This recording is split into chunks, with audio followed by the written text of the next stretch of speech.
大宁叔叔，你怎么不说话呢？我也想说点什么，可是作者没让我说呀。陆青青让他们去上课，自己去见了夫子。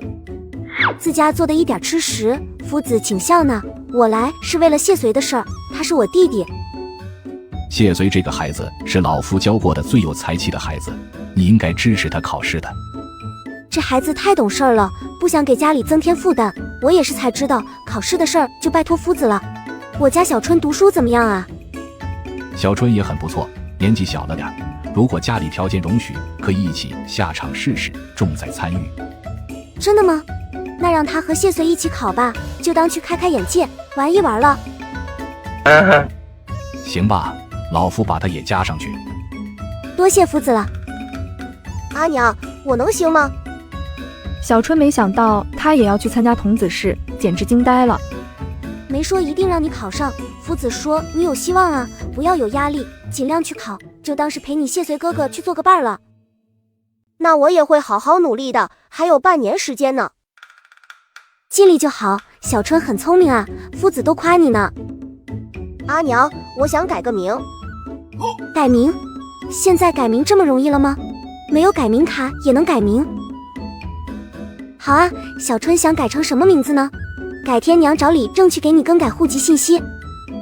我想改成秋白。阿娘，我也想改名。现在改名都这么随便了吗？好，那么小宝想叫什么名字呢？就叫夏夏吧，夏天的夏。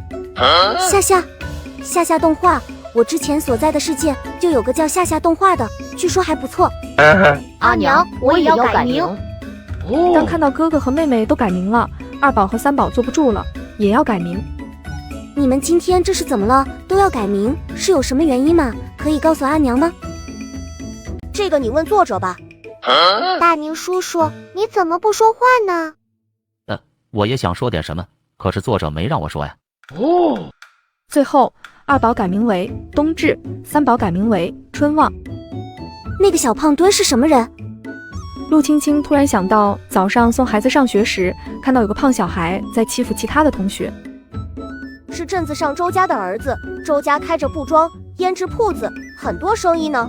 周浩然很霸道呢，学习不好，最爱欺负人。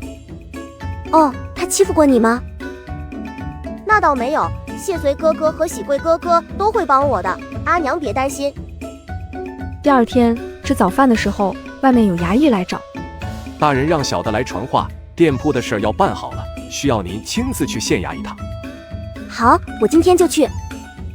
这次林家的产业最多，门面5间，良田300亩，还有山林2座，作坊3个。黄家也不少，和林家产业差不多。陈家倒是没什么资产，毕竟只是个里证。陆娘子，你打算要多少？剩下的衙门会按照规定拍卖了。门面多少钱一间？按照市价，一间闹市的铺子100两左右，良田30两1亩，山林500两，作坊的话要具体看情况，根据盈利来算。我买2间铺子，1个作坊，良田10亩。就要这么点儿？我有金山银山吗？刚盖了新房子，哪有那么多钱？这已经是全部身价了。还是这个价钱，作坊送你了，能行吗？这种衙门拍卖能操作的余地很多。最近好多富商请我吃饭，你猜他们出什么价？跟白送差不多，相比较陆娘子良心多了。陆青青明白了，这是想官商勾结、贪墨这些东西，朝廷又不管这些小事儿，能卖多少钱还不是县太爷一句话的事儿。那我就多谢了，等你回来，我对你好一点。陆青青兴致勃勃去看自家的铺子，她有信心在古代攒下另一个9位数财产来。两位，您看这家铺子是有什么事儿吗？你谁啊？二位别误会，我是原来这家店的掌柜的，在这儿做了10多年了。哎，没想到林家说倒就倒了，赋闲在家，想着酒楼有了新东家，也好来找个活儿做。我就是新东家。东家，您要招人吗？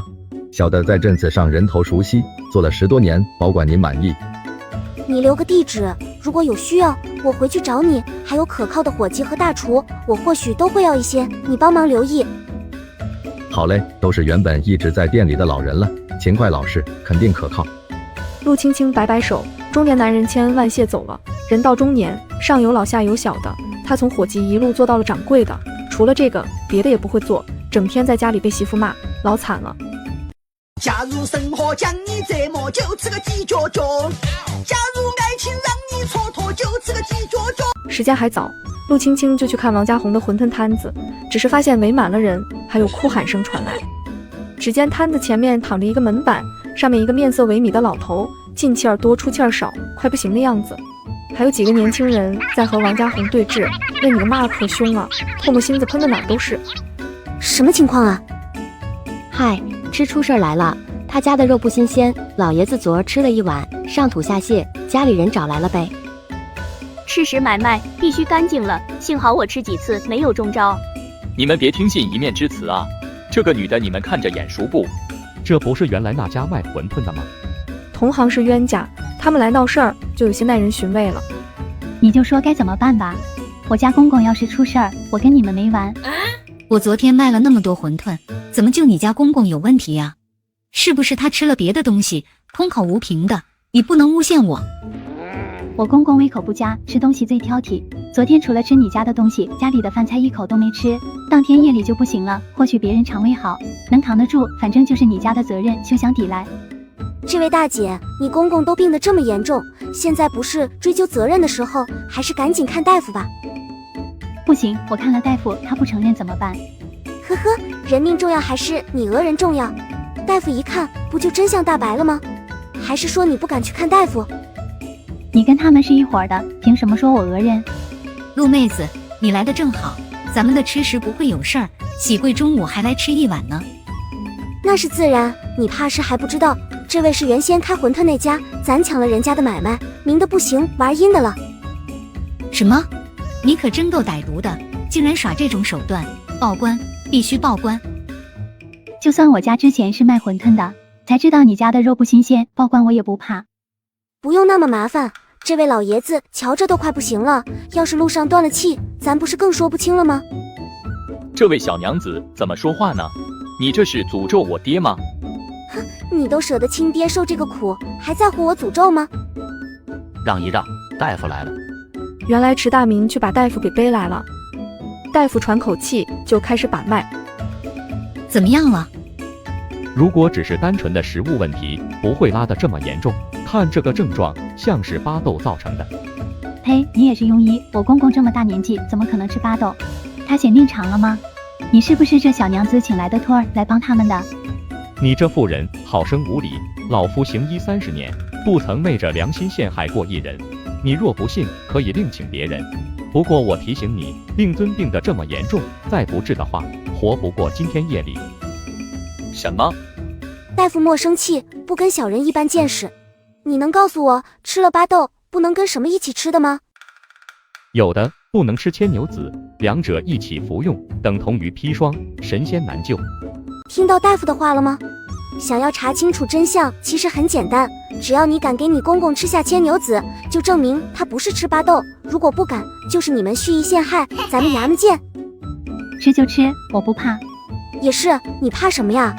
又不是你死，也不是你亲爹，一个不能干活的公爹而已。估计你是巴不得甩了这个累赘呢。倒是你一介男儿，让自己老爹遭这种罪，还想毒死老爹，你也不怕天打雷劈，死后堕入18层地狱？不能吃，小娘子，我们误会你了，或许是我爹肠胃不好，消化不良，跟你的食材没关系，对不起，我们这就走。你个窝囊废！娶妻不贤，祸害3代，回家休了这个毒妇。你个老不死的！都是你这个毒妇出的好主意，我爹要是有个好歹，我让你陪葬。都散了吧，我家食材最新鲜，都是自家吃的喜欢才拿出来买，诸位大可放心。王家红忙活一阵子，馄饨卖的差不多了，可以收摊子回家，比往常早2个时辰呢。咱们去看看铺子，装修一下，准备开业，不用每天风里来雨里去的，出摊子很辛苦的。铺子已经买好了，就在秦氏酒楼对面。嫂子真厉害呀！杨阿大刚从药铺出来，一脸的颓废，杨疯疯癫癫的，整天说有孩子哭，一刻离不开人嘛，他都没办法出去做工了，家里的都快揭不开锅了，如此下去可怎么办？小芬，你过得还好吗？池小芬浑身一颤，看到了杨阿大，眼神从欢快变得冷漠，还带着一丝恐惧。杨阿大，你想做什么？不，我没恶意。你的出现就让人恶心，就是最大的恶意。你走吧，我过得很好，从来没有这么好过。杨阿大，我们已经没有一点关系了，请你不要出现在我面前。那个孽子又欺负你了，老娘找他去。娘，您可别去了，陆青青可不是好惹的，挨顿教训回来图什么呀？你看老娘笑话很开心吗？再敢来，别怪我不客气。陆青青一瞪眼，杨阿大跑得比兔子还快。哈哈，这种男人可配不上小芬，以后日子好过，咱找个比他好100倍1000倍的。嘉红姐还是先给自己找吧。你俩一起找，像这种遇到前夫的情况，你们越幸福才是狠狠打了他们的脸。别说什么从一而终，都是狗屁。若是我做错了，是不是他也会毫不犹豫放弃我呢？那些事情该不该坦白呢？店铺很大，王家红摸摸这儿，摸摸哪儿。还满意吗？满意，太满意了。咱们开了店，可以卖3顿饭，早餐馄饨小笼包子，午餐和晚餐卖酱焖鱼，加点凉菜、卤肉。如果能忙得过来，我再想几道特色菜。看完了铺子，欢欢喜喜回家。大哥，你在家吗？我找你有事儿。找我什么事儿？你怎么能帮着外人砸了自家的家？你这是大不孝，不怕天打雷劈吗？你要是想跟我说这些，你可以走了。你有什么资格来教训我？长兄如父，你们全家人哪个把我当亲人了？我现在是陆家的人，跟池家没有关系了。你要记住了，你们全家欠我的，我没有对不起你们家。你说完了，你可以走了，我还忙着呢。如果不是以前失去记忆，看在池家救了自己一命的份上，早弄死这家人了。那次狩猎遇到意外，被娘子救了一命，同时也恢复了记忆。可惜敌人太多了，没有恢复实力之前，只能暂时蛰伏。大哥，你变了。不是我变了，是我不傻了。该说的都说完了，以后不要来找我。好，你当我愿意来找你吗？最后你帮我一次，从此以后你和我家再没有任何关系。你说，书院的童生名额，你让池秋白让给我。他一个8岁的孩子，不过读了几个月的书，能考中吗？浪费考试资格，小孩子不懂事，你们大人也胡闹。闭嘴，你可以滚了。大哥，你……我说滚。池玉书被他突然迸发的杀气吓得后退2步，一屁股坐在地上，心脏剧烈跳动。他真的是池大明吗？你那个状元弟弟找你什么事儿？要钱还是骂你呢？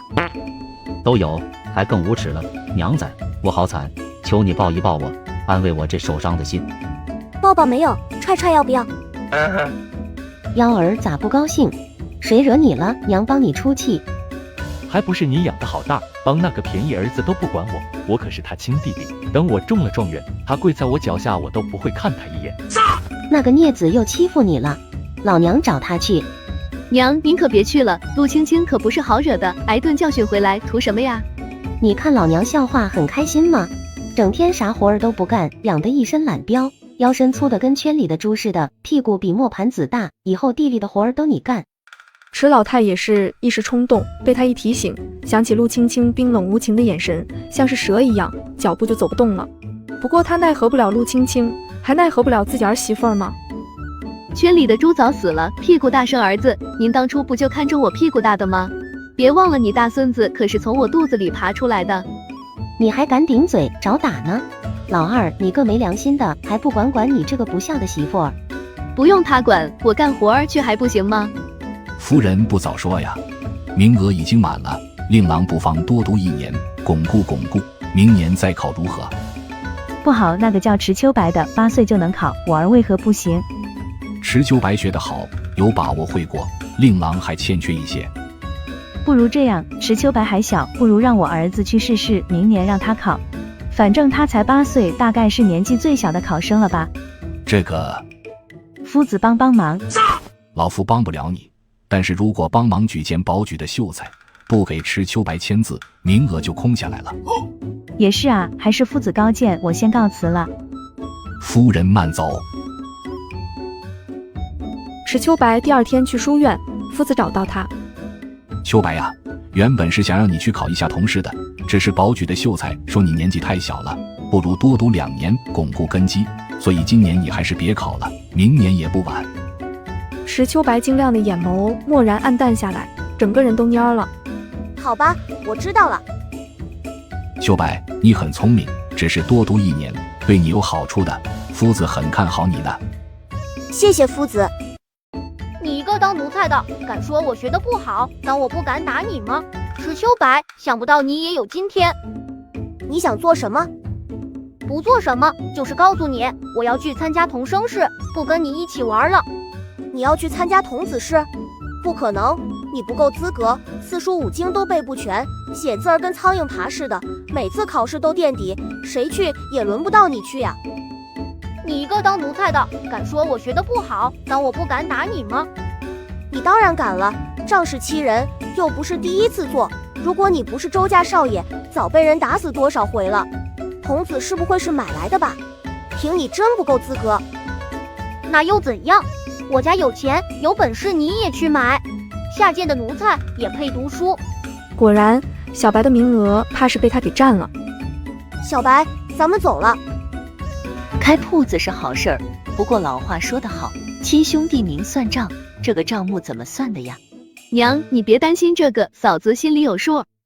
知道你嫂子厉害，能买下那么大的酒楼，不过那也是咱家的产业啊，说一说都不行吗？王家红脸色不好看，他这话是对着自己说的。我就是打工的，陆妹子给我发工钱就行。小芬是掌柜，陆妹子是东家，大娘你放心，不存在账目问题。好好一婆婆，干嘛长一张嘴啊？说起账目，那我就说说，酒楼是股份制，我出铺子，出技术，占5成，掌柜的交给专业人士去做，还有伙计，他们占1成。王姐和小芬抽空就去店里盯着，你们各占2成。我要2成太多了，发工钱就行。这只是一家店，以后我会开更多的店，需要可信的人去盯着。王姐，你要多学习，将来帮我忙，咱们还有更多的钱要赚呢。是我多嘴了，你别多想，我也是担心你。吃过饭后，陆青青将王家红叫到了房间。你去偷偷把喜贵找来，我问他点事儿。找喜贵呀？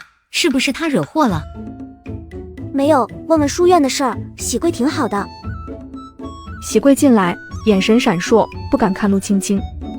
陆姨，你找我？喜贵啊，陆姨对你好不好？当然好了，陆姨比我娘对我都好呢。别那么说，你娘10月怀胎，是谁都比不了的。陆姨对你的那点好，比不上你娘1%。说正事儿，陆姨对你这么好，你是不是该和陆姨说实话？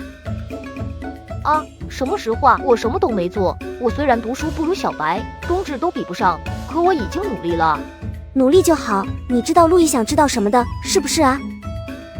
秋白的考试名额被人夺走了，是周浩然，周家是镇上第1富户。秋白不想你担心，才会瞒着你的。那个小胖墩，他占了我儿的考试资格。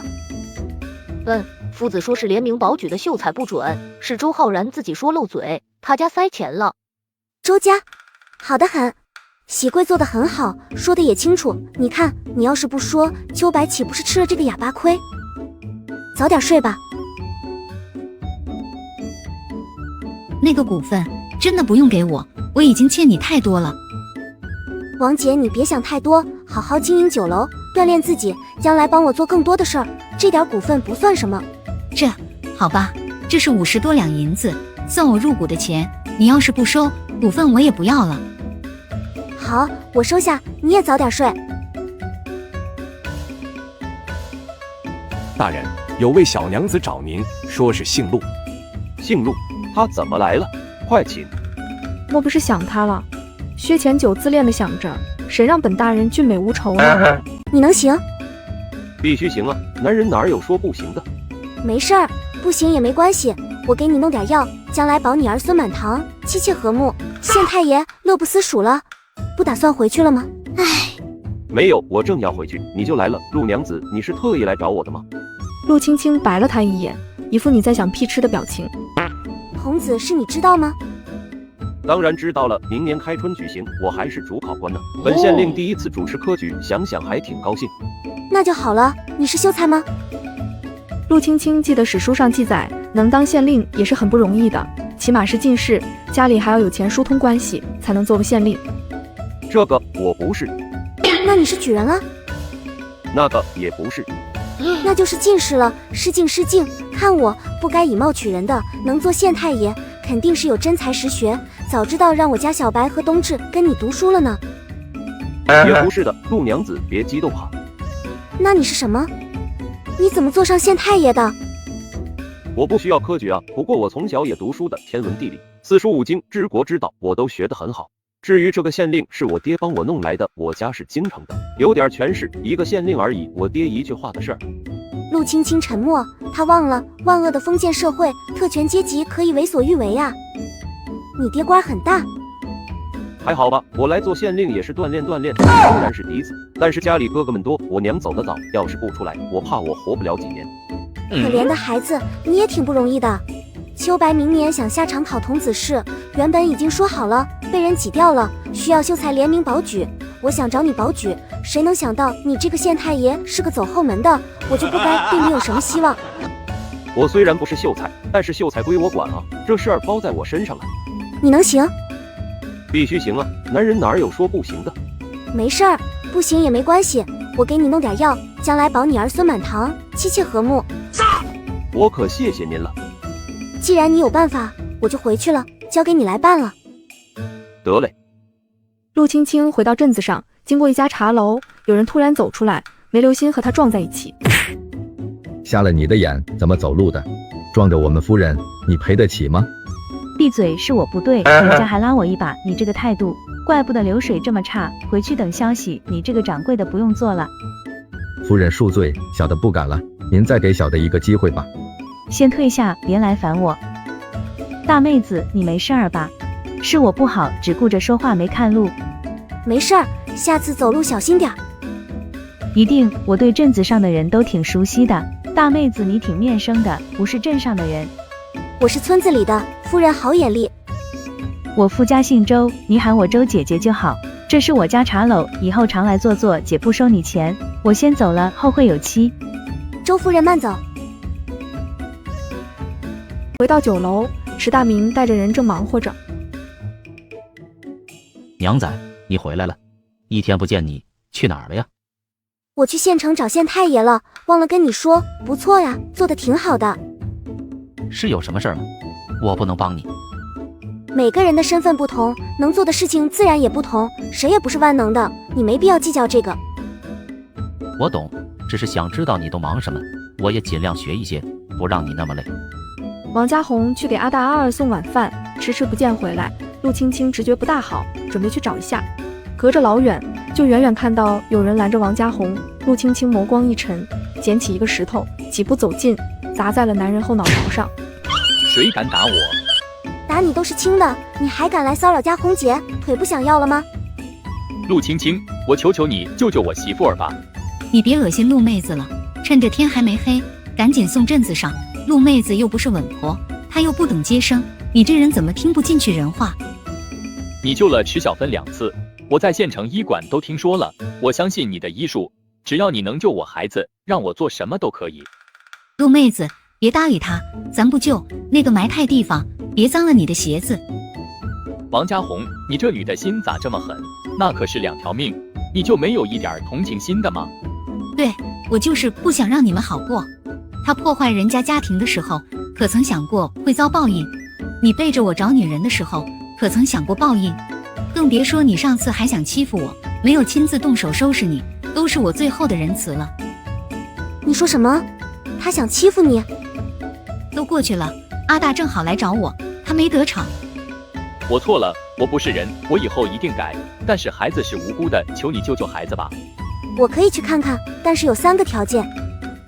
好，你说说看是哪3个条件？1，我不保证能不能救活，只能说尽力而为，你签保证书，不许找我麻烦。我明白，这是应该的。第2，放弃喜贵的监护权，以后喜贵只是家红姐的孩子，跟你陈家没有任何关系。好，我答应你。第3，你和你那个新欢搬出村子住，我不想看到你们。这个有些过分了，我们离开村子去哪儿生活？这是你的问题。当然了，前提是我救了你新欢和孩子，你带着他们走。如果没救回来，最后一个不算数。但是喜贵的监护权，只要我出手，就得还给嘉红姐。好，我答应。那好，咱们找村长立字据。秀儿，你怎样了？你别怕，我把陆青青找来了，她肯定能救你啊。我不要他来看我，让他走。哎，省事儿了，咱还不用沾这个晦气呢。陆青青高兴了，掉头就走。别，咱们说好的，他不懂事儿，我能做主。赶紧立字据吧。李正过来写了字据，两方面按了手印。陆青青进了产房，给何秀治病。1个时辰后，一声婴儿的哭声传来。陆青青，你还我儿子！你做了什么手脚，把我儿子变成女儿了？你还我的儿子！辛苦陆娘子了。记住履行你的承诺，咱们走吧。陈凯，路是你自己选的，我也不是不讲人情的人。等他坐完月子，你们就搬走吧。小薇，你还好吧？什么哥哥？为了自己的前途，不是已经放弃我这个妹妹了吗？呵呵，哥，我没事儿，以前是我错了，我一定改。知错就改，悬崖勒马，希望你谨记于心。我会的，我愿意去养兔场干活，让我做什么都可以的。那边有阿大、阿二，暂时用不到你，先休息2天。我在镇子上有2个作坊，以后去那儿干活。好，谢谢陆依依。喜贵改了名字，迫不及待和小伙伴们分享这个好消息。以后请叫我王新年，我改了名字了，是不是很好听？挺好的，新年多吉祥。哎，你怎么不叫王吉祥？其实除夕也挺好的，王除夕，辞旧迎新，是不是比新年更好？那叫辞就好了，王辞旧多文雅。别说了，越说我越后悔。翌日，县太爷终于回来了，直接去镇子上的酒楼找到了陆青青。不错嘛，什么时候开张啊？来，县太爷，取个名字，你的字儿写的怎么样？会不会跟你的官一样，走后门来的？你可以瞧不起我的人品，但是不能瞧不起我的字。我3岁握笔，一天不停歇，学问可以学不好，字儿是必须要练好的。真的吗？比金子还真。酒楼名字吗？陆氏酒楼怎么样？你看对面秦氏周家的铺子，不都是用姓氏取名的吗？我觉得你在敷衍我。绝没有，我对天发誓。呵呵，我从不信男人的誓言，比母猪上树都稀罕。今儿想10个酒楼，名字给我，不然别吃饭。狠心的女人。你说什么呢？我说一定完成任务。秋白的事儿已经解决了。行，我相信你。不过要是坏了事儿，我想你的好戏肯定好看。陆娘子，我好歹是个县太爷，麻烦你尊重我一下好不好？好啊，我会很尊重您的，保证不会让您失望哟。陆青青俏皮一笑，薛前酒都看直了眼。看够了吗？解名花有主了，干活去。哎，好一女孩子，偏偏长了一张嘴。回到家里，进门看到陆青青脸色不大好看。娘仔，谁惹你了吗？没事儿，你去哪儿了？娘仔是在关心我吗？家里的狗没回来，我也会关心的，何况你这么大个人。逗你呢，最近那边有没有来烦你？你说迟家？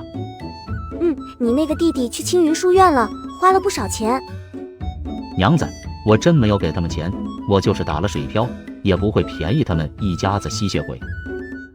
我知道，我没有怀疑你的意思。再说你的钱是你的钱。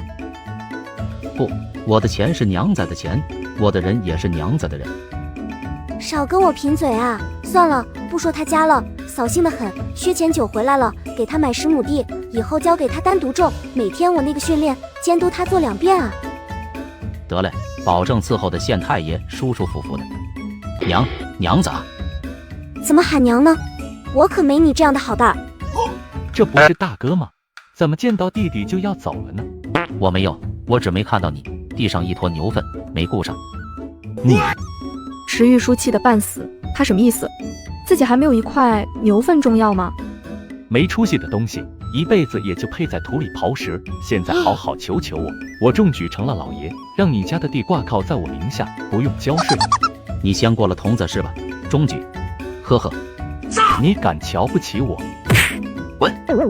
石玉倏一下松开了手，吓得立马跑了。跳梁小丑送上门找挨训呢，若不是时机不成熟，还需要石家老大的身份，早一巴掌拍死他了。一抬头看到陆青青似笑非笑地看着自己，娘子啊，怎么喊娘呢？我可没你这样的好蛋儿。好了，回来吃饭吧。我没怀疑你偷偷给他私房钱，不用紧张的。石大明松口气，原来他想的是这个，有种劫后余生的庆幸。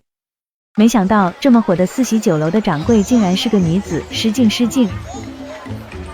您是？我夫家姓周，大家都喊我周夫人。哎呦，是我失敬才对，竟然是首富周家的夫人，怠慢了，能来我这个小店儿，蓬荜生辉，快请里面坐。妹子你多大呀？真是漂亮，镇子上竟然有如此美人，我竟然不知道。我家在村子里，不住在镇子上，周夫人这样的女强人，我是佩服的紧呢。2条时蔬，这是调的什么青菜？我怎么没吃过？周夫人一看就是出身富贵人家，这是野菜呀。说是时蔬，就是叫着好听，毕竟是酒楼嘛。你写一道凉调野菜，客人能有胃口吗？陆妹子真是聪明，姐姐我从未夸过谁，陆妹子是我见过最聪明的女子了。夫人夸奖，我是苦日子过来的，大本事没有，只能取巧了。既然夫人喊我一声妹子，那我冒昧说一句，姐姐的身体看着不大好呀。妹子你还懂艺术的吗？略懂，不过对夫人的病绰绰有余。那妹子看我是哪里不好了？我闻到夫人身上有淡淡的血腥气，是月事的问题。夫人要是想彻底检查，需要您几滴血。好，我信你。陆青青取了几滴，然后去屏风后面化验，再出来的时候已经胸有成竹了。夫人是崩漏带下，淋漓不尽，导致了气血亏损，也救夫人家底后，一直用人参、当归等珍贵药材补着，换成一般的妇人，只流血就能把人流死了。不过治标不治本，如此下去，夫人寿数难长。你真的能治？这要看夫人的诚意了。妹子，你若是能治好我的病，我周家退出餐饮一行，以后镇子上就你和秦氏2家独大了。这其中的利润够不够？妹子，你帮我。我做生意不需要别人让，只会去抢。妹子，你绝非常人，我都不敢说这种话呢。你既然为我诊治，肯定有所求，你就说你想要什么。其实我也不知道。妹子，我和你一见如故，不如这样，咱们一结金兰如何？不如何？算了，我先帮你治病吧，以前的事儿我也不跟你计较了。我以前得罪过你吗？是那次我撞了你。那个是意外，不怪夫人，是你家儿子抢走了我儿子的同生氏。我儿子是池秋白，跟令公子在一家书院读书的。那个8岁要参加童子试的学子，竟然是妹子的儿子。不是，你才多大，怎么会有那么大的儿子？后娘也是娘。你多想不开，给人当后娘，我这个亲娘都管不好儿子，后娘最是难做了。既然如此，我把名额还给你家儿子，我那个笨儿子也没指望他能考中。不用了，我已经解决了。说你的病吧，我开了药，你吃7天看看。陆姐，不好了，县令让牛给踢了。他可真会惹事儿，死了没？大男人有点自信，喜欢就去追求，别等将来后悔呀。你看我，不是成功成了我娘家的人了吗？你确定？我看你们还分房睡呢。大明哥，你也不咋行啊。当然没有了，只是伤的也挺重，都吐血了。他该不会借着受伤逃避劳动吧？不是，是推牛屁股，牛不踢他踢谁？到底是县太爷呢？陆青青不得不赶回去看看，死不了就行。那头牛对我有意见，他不是来帮忙的，是来讨债的。你前世是猴子吗？撬了牛夫人，人家追到这儿来报复你。陆青青还是先给他检查身体，还好肋骨断了2根，幸好没有伤及性命。接好肋骨，在胸前绑好绷带，薛前酒又支棱起来了。你还没跟我说牛夫人那是什么意思呢？就是呀，阿娘，薛叔叔好惨的，下下都没有被牛踢过呢。那你可长点教训，问问你薛叔叔站在哪儿才会被牛踢，下次你就躲着点，别学他那么傻呀。好嘞，薛叔叔，咱们现在就去吧。池小芬和王家红住在镇子上的酒楼里，王秀莲不放心，想去找陆青青说一说。娘，别喊我娘，你和小芬已经和离了，我不是你娘。都是我的错，我是来赔罪的。现在家里我也不做主，你要求就去求你嫂子吧。嫂子那么凶，我怕都说一日夫妻百日恩的，我真的不明白，嫂子咋那么心狠，一点机会不给我。娘，我是实在没招儿了，才求您老帮帮我的，毕竟我们还有女儿啊，求娘让我们一家团聚吧。果然，王秀莲正担心池小芬的事儿，杨阿大的到来让她有些动摇。既然你有心，那就按照规矩来，回头我劝劝小芬再说吧。哎，多谢娘，以后您就是我亲娘。李大柱远远看着他们说话，最后杨阿大开心的离开。大柱啊，这么晚有事吗？大明哥，陆姐歇了吗？我找她有点事儿。没呢，进来吧。李大柱，你找我？陆姐，这么晚了，按说不该来打扰你，但是我不说心里不安。我刚才看到杨阿大去找王家婶子了，挺高兴的样子。我想王婶子会不会想让小芬回去啊？他敢？我就是这么猜的，你别生气，说不定是我误会了。多谢你提醒，我会留意的。你现在在家里忙什么呢？就是种点地，打点零工，赚不了几个钱。这样啊，咱们村里那个大池塘不是空着吗？你要有兴趣，不如去养点鱼，我教给你怎么样，将来养出来的鱼都可以卖到我的店里，不用担心销路问题。谢谢陆姐，我回去跟我娘商量商量。娘宝男，要吃奶吗？池大明赶紧把他拉出门。你都这么大人了，做点事儿还找娘？我娘子最烦没主见的男人了，你不是找挨骂的吗？这样，只是我们家里没分家，要是想养鱼得娘拿钱的，我当然得找我娘商量了。还有我哥，赚了钱怎么分？行吧，那你回去商量，别耽误时间久了，小心我娘子撒手不管你。行，明天就回话。还有小芬那边，大明哥，麻烦你帮我盯着点。你对小芬的？我们毕竟一起长大的，现在都是单身，只是我配不上小芬。大男人有点自信，喜欢就去追求，别等将来后悔呀。你看我，不是成功成了我娘子的人了吗？你确定？我看你们还分房睡呢。大明哥，你也不咋行啊。尼玛，人间不拆。大明哥别生气，我嘴瓢了，我先走了，你留步，留步。李大柱跑得比兔子还快，生怕他发火。算你小子跑得快。翌日一早，李大柱就来了。陆姐，我想好了，我愿意养鱼。那就去跟李正签订文书，买鱼塘要多少钱，鱼苗可以从县城买，我帮你联系，后期的鱼食料我也会帮忙，有什么问题及时找我。好，我现在就去，多谢陆姐。池大明爹娘没死呢，赘婿是为了他好，别跟我学，解释传说，你们仰望就好。可要点脸吧。青青啊，小月说想娘了，想去镇子上看下他娘。王秀莲有点心虚，又觉得她不该害怕，好歹她也是陆青青婆婆。好吧，都一起去吧。池小芬看到王秀莲和女儿也很开心。小月，你怎么来了？小月想娘亲了，晚上都吵着让你抱着睡呢。我说你开店就开店，住在店里不回家可不行的，这就不是正经女人能做出来的事儿。王秀莲对着女儿可没那么客气，一句话说的众人脸色都变了。小月，跟着夏夏去后院玩吧。孩子们开心地跑去玩，大人们的气氛一下子沉凝起来。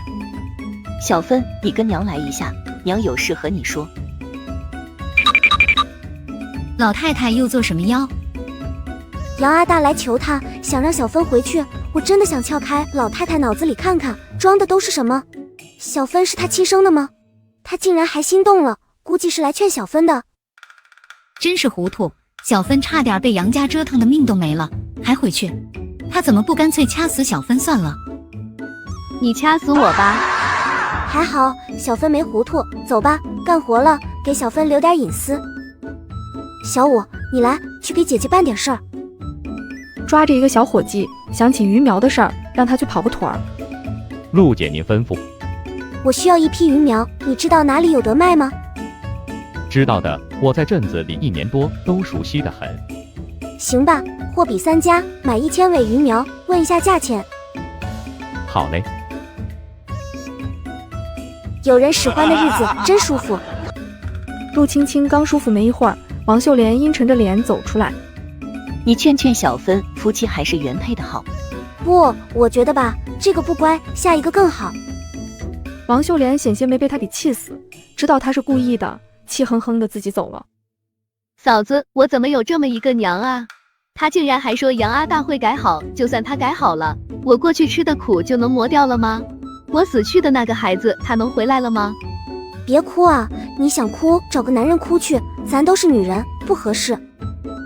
我才不要什么男人呢，现在有钱能养活女儿，何苦自找不自在去伺候人家一家子？人间清醒，继续保持。不过有合适的男人还是可以试试的，现在不需要，孩子大了，老了，有个知冷知热的人也不亏。就当是深夜里有人给暖被窝了，前提是你喜欢，对你好，死了爹娘那种更好。就跟你一样找个赘婿吗？史大明爹娘没死呢，赘婿是为了他好，别跟我学，解释传说，你们仰望就好。可要点脸吧？躲什么躲？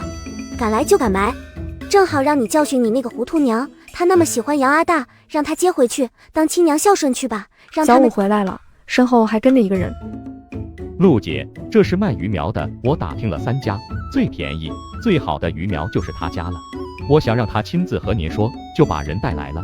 东家好，东家真年轻。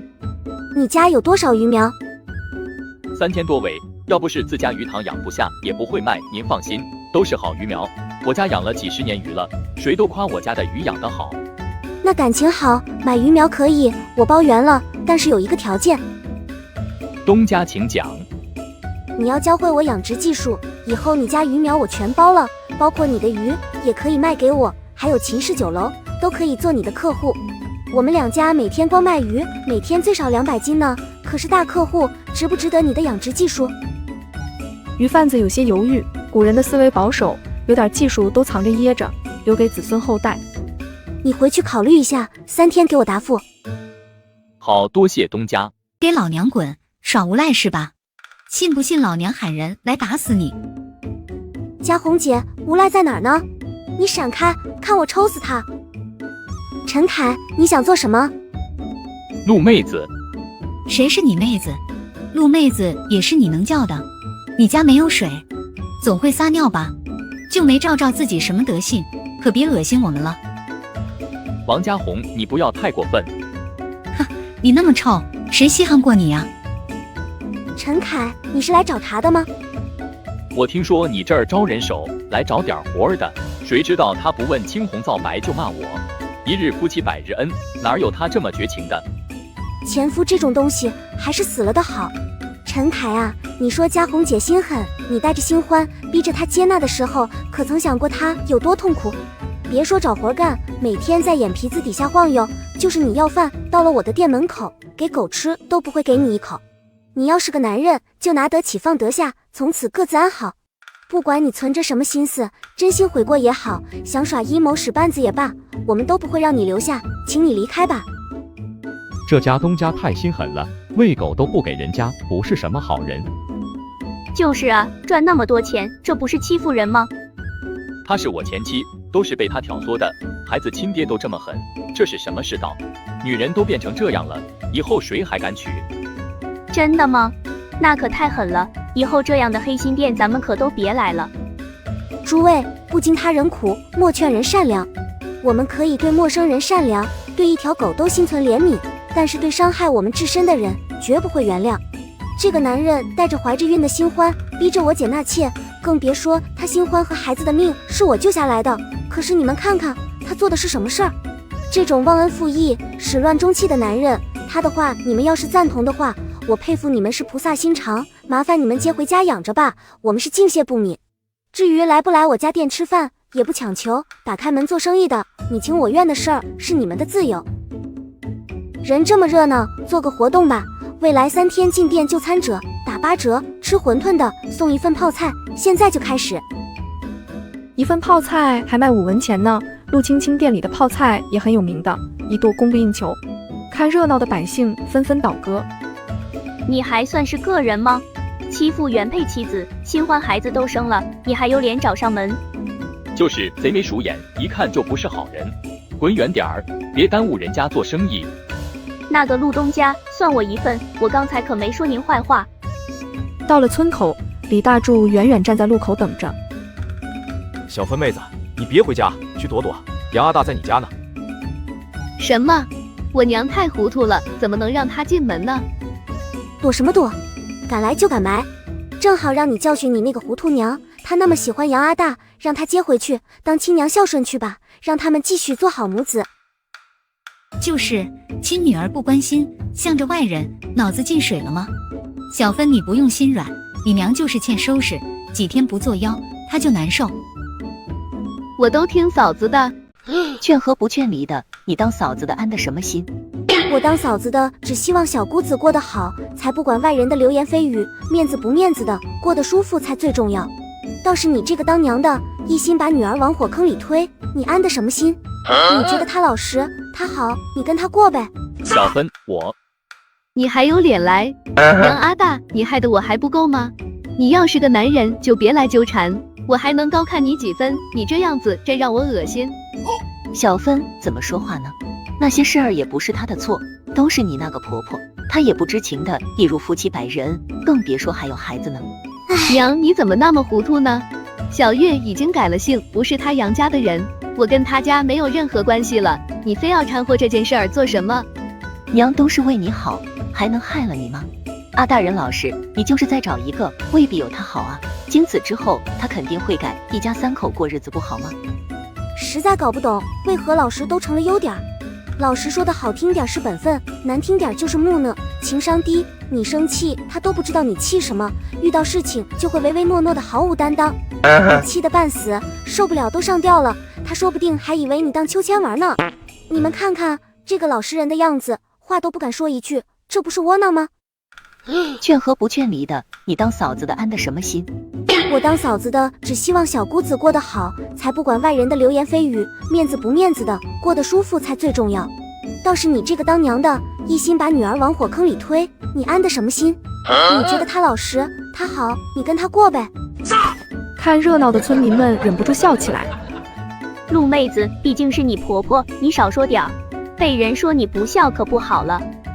有些人你讲道理他装糊涂，真搞不懂好好的日子不过，上赶着去给人家当牛做马的找虐，是什么心思？王秀莲气得险些晕过去，捂着胸口大喘气。娘，你怎么样了？嫂子，你看把娘给气的。我对娘一直是孝顺的，你别说的那么难听。孝顺是在嘴里说的吗？上下嘴皮子一碰，谁不会说？你要是孝顺，婆婆之前瘫痪，怎么没见你喂过一次饭，端过一次尿盆子？婆婆做人要有良心，别忘了谁给你看好的病，谁让你走出屋子像个人一样活着。王秀莲浑身一震，低着头不说话，到底有点心虚。就是啊，陆娘子治好了婆婆，送孩子读书，盖了新房子，谁家媳妇儿能做到这么好？她之前打骂孩子，不伺候婆婆的时候，你们忘了？我要是不伺候婆婆，能让她活着？你敢说你没打骂过孩子吗？后娘难做，亲娘打孩子就是理所应当，我当后娘的就不能管教孩子了吗？陆娘子说的对，王婆子你糊涂呀，这么好的儿媳妇儿你不珍惜，小心她不孝顺你，你哭都没地方哭。杨阿大，你走，以后不许来我家，最后一次警告你，我池小芬就是死，也不会跟你有一点关系了。小芬，我一定改，给我一次机会好不好？我想孩子，也想你，也反省了我的错误，求你了。你这个无赖！小芬，只要能和你在一起，我入赘也行的，我和你一起伺候娘，孝顺娘，我什么都听你的。卧槽，这孙子不要脸，跟我学呢。这个也行的，入赘了就是咱们家的人。小芬，你看池大明，他和你嫂子不是挺好的吗？更何况你们还是原配夫妻。我们也是原配，我跟他可不一样啊！你别拿我跟这种垃圾比，我从未伤害过娘子，对娘子一心一意。杨阿大，这样吧，入赘呢是不可能的，覆水难收，破镜难圆。不过看在你们夫妻一场，不如这样，我给你一些钱，你以后不要来骚扰小芬了，能用钱解决的事情，我也不愿意麻烦，你看行不行？杨阿大暗喜，有了钱还愁没有媳妇儿吗？你真的愿意给我钱？我只希望小姑子能平静过日子，其实这个世道能用钱解决的事儿都不算事儿。不能给他钱，那都是咱家的钱，凭什么给他呀？让他入赘，给家里干活儿，这才是最好的。我赚的钱，我有权利支配，请你回屋，要么闭嘴。你要是想彻底失去你的女儿，你就接着做。杨阿大听人说他的酒楼日进斗金，肯定不差钱，于是伸出一个指头，100两。你狮子大张口呢，杨阿大，没想到你是这么贪婪的小人。不，1000两。老娘打死你个无赖！1000两，把你连皮带骨卖了都不值这么多。可你值这么多钱。嫂子1文钱都不给他，我宁可死，也不会让这种无赖得逞的。别总说什么死不死的，咱都会好好活着。1000两是吧？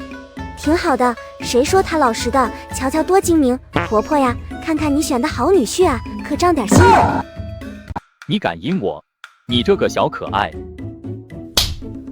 给你脸了，敢骂我娘子，信不信我们一人一巴掌扇死你？你都是白死。王秀莲后悔不迭，打死杨阿大的心都有。写文书来，口说无凭，立字为证。池大明取来纸笔，按照陆青青口述写下。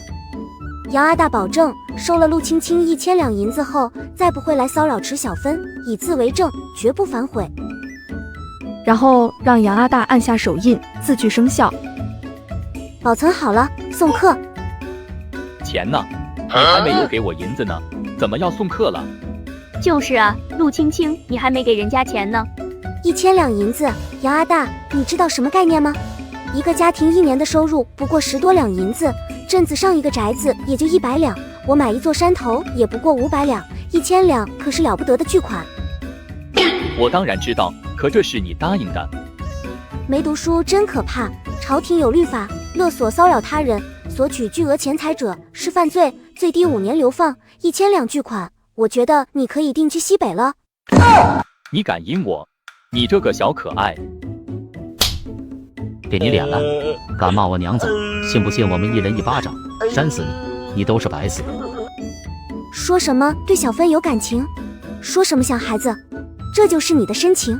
婆婆，这就是你说的老实人？真够老实的呀！我就是算计你，你奈我何？你要是真的是个有担当的男人，你拒绝我的钱，老婆孩子就跟你走了。可惜啊，一个简单的试探你都过不去，我能指望你会改过？现在麻溜滚蛋，我不跟你计较，否则这张保证书就能送你去流放。杨阿大第一次被人坑得这么惨，怨恨的眸子直勾勾盯着陆青青。你就由自取，我娘子放你一马，你还敢和我娘子？你也算个男人，滚！不要让我说第2遍。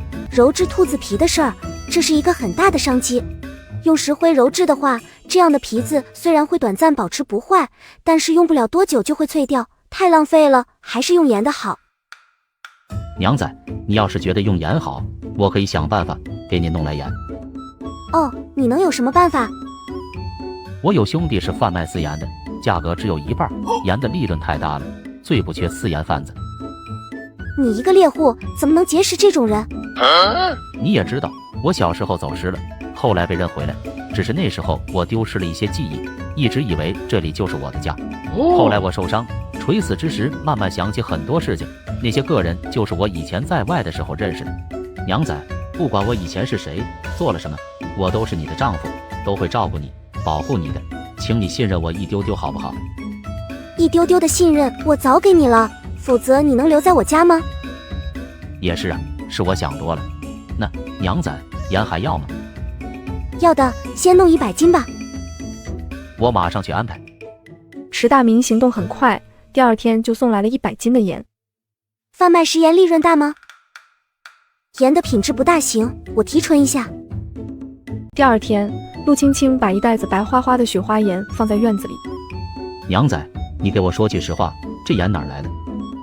你给我的，我提纯一下，有些损耗，100斤盐得到90斤，有什么问题吗？当然了，娘仔，你知不知道这种品质的盐值多少钱1斤啊？贵点就贵点呗，以后酒楼也用这种盐，味道好一些，算上损耗，多不了几个钱。差距大了，雪花盐1两银子1斤，那是进贡给皇室贵族吃的，最次的盐是200文，上等的青盐是500文。你用这么贵的盐搓兔子皮，暴殄天物啊！这么贵的吗？如果咱买了次等盐，提纯成雪花岩来卖，是不是赚大钱了？是可以，但是风险也大。娘子要是信任我，交给我来做吧。行啊，分你一半利润。谢随和孩子们回来，面带慌张。阿娘，喜贵回来了吗？没有啊，出什么事儿了？你不配做我爹，连个人你都不配做，找寡妇养外室，生孽种。我没有你这样的爹，你这种人不配有儿子。你那个寡妇一辈子给你生丫头片子。今天外面有人找他，好像是他爹。喜贵本来不高兴，不想出去，不知道传话的说了什么，喜贵就出去了，到了放学都没回来。我们想着，毕竟是喜贵亲爹，不该有神妖事儿，可是他没回来呀，难不成是被他爹给带走了吗？陆青青一张脸瞬间阴沉，这个陈凯真不是个人。没等他想到办法，王家红回来了。陆妹子，我可怎么办呀？陈凯那个小可爱，他不是人呢，虎毒还不食子呢，他竟然能对喜贵下手，我造了什么孽，遇到这么一个小可爱？家红姐，你先别哭，咱们慢慢说呀。他找你了吗？想要什么？只要有所求，喜贵就不会有危险的。他派人送来话，要1000两银子，否则就要带着喜贵离开，让我永远找不到他。要钱就好说，他这是绑架，是犯罪的。先不说这个，他说了怎么收银子吗？让送到镇子外面第3棵大树底下，太阳下山之前必须送到，否则他就要带着喜贵走。反正村子里没有他的容身之地，喜贵是他的儿子，他要离开，一定要带着喜贵。钱的事儿好说，现在就去给他。你放心，喜贵不会有事儿的，只要孩子安全，一切都不是事儿。将来总有团圆的时候啊。行了，别哭了，我去送银子，你在家等消息吧。陆姐，我陪着你一起去吧。不用，你们去了反而累赘，留下来照顾好家红姐，我自己可以的。陆姐您小心点儿。养伤的薛前九也过来了。这是怎么了？喜贵被他爹给绑走了，逼着家红姐要银子，真是丧心病狂。县太爷，您可一定要把他抓起来，让他坐牢。按照朝廷律法，绑架勒索钱财，数额巨大，判处20年劳役。本县令把他发配去挖矿。先找人才是最重要的呢。县太爷，您派几个差役去帮一下陆姐。我光棍一个，就一个小豆子伺候着，我还受着伤吗？你觉得我能行吗？石大明呢？平时跟屁虫似的，生怕谁抢走他娘子似的，今儿怎么不见人？大明哥有事而去忙了，现在不在，算了，您去养着吧。我可以判刑啊，这点用处还是有的。陆青青那个女人那么厉害，应该劫匪倒霉才是。陆青青找到那棵大树，取出一大包银子，找了隐蔽的地方放下来，头也不回地走了。过了1个时辰，一个鬼鬼祟祟的影子才出现。找到包裹，打开一看，银子柔和的光照在他脸上，满是贪婪。真香！哎呀，臭娘们，真他娘的有钱，竟然不给老子花！老子以前白养你那么多年。陈凯骂着王家红，抱着银子离开。他不知道的是，陆青青悄悄地跟在他身后。兔崽子，我可是你亲爹，你竟然不要老子，一心向着你那个娘，你这是大不孝，是要天打雷劈的。以后跟着老子走吧，咱们父子俩找个新地方好好过日子。老子有钱了，照样供你读书，给你娶媳妇儿，延续我陈家的香火。你不配做我爹，连个人你都不配做，找寡妇养外室，生孽种。我没有你这样的爹，你这种人不配有儿子。你那个寡妇一辈子给你生丫头片子。陆姨，真的是你吗？我以为再也见不到你，见不到我娘了。别哭了，都是大孩子，不要哭，让我看看你的伤，都吐血了，怕是很严重。你要是还想见到你娘，就坚强些，不许哭了。好，陆姨，我肚子是不是破了？好疼啊！很严重，怕是脾脏破裂。这个小可爱怎么下得去手？那我是不是死定了？按照一般来说，是的。喜贵两眼一翻，跟着晕了过去。胆有点小啊！正准备带着喜贵离开的时候，外面传来一声枯枝断裂的声音。这是怎么回事？看着昏迷的一大一小，几个人都蹙着眉。管那么多做什么？都嘎了吧！不对，还有人，出来吧！你到底是什么人？你不需要知道这么多。你为什么要杀害无辜的人啊？为什么？像你这样的人要怎么改变啊？你不会改变，只有死。我什么都不知道，别杀我呀！你是什么人？深更半夜在这儿做什么？小妇人是来救这个孩子的，他爹丧心病狂，绑架孩子勒索钱财。我和孩子的娘是邻居，会点功夫，就来帮他救孩子。是吗？小妇人不敢撒谎，我看你们身手不凡，肯定不是一般人。小妇人保证什么都不会说，求你们放过我吧。你说我们是什么人？看不出来，不像是官差。小妇人见识少，最大的就是见过县太爷，真的不知道。老大，想不到穷乡僻壤的还有这么漂亮的小娘子，比勾栏里的货色都好。老大想不想？我又不认识你们，也不知道你们是做什么的，什么身份，非要斩尽杀绝的吗？哼！不装了吗？一个妇人深更半夜出现在这儿，本身就很可疑。你老是招来，到底是什么人？我真的是一个普通的村妇，你们不信，我也没办法。可以给你一个机会，你能打过我这里任何一个人，我就留你一命。寿三，你去吧，你功夫最弱，不会连一个小娘子都拿不下吧？都别闹，我又不靠功夫立功，不过打一个小娘子还是绰绰有余呢。陆青青每天锻炼，已经恢复了前世5成的功夫，但是没有内力，在这些人眼里就是个稍微利落点的小妇人。大人说话算话吗？可否立下誓言？你还不配，这是你唯一的机会。好吧，大人说的对。陆青青抓着喜贵，迅速从后门跑出去。快追！慢着，这个女子不简单，咱们去追，恐怕会吃大亏的。老大，寿三就这么白死了吗？白死是不可能的，咱们悬疑卫什么时候吃过亏？明天召集人手，他既然在这一片生活，总能把他找出来的。去2个人把寿三安葬了，咱们入了悬疑卫，这条命就不是自己的，迟早有这一遭。以后记住教训，越漂亮的女人越危险。那个女人到底什么来路？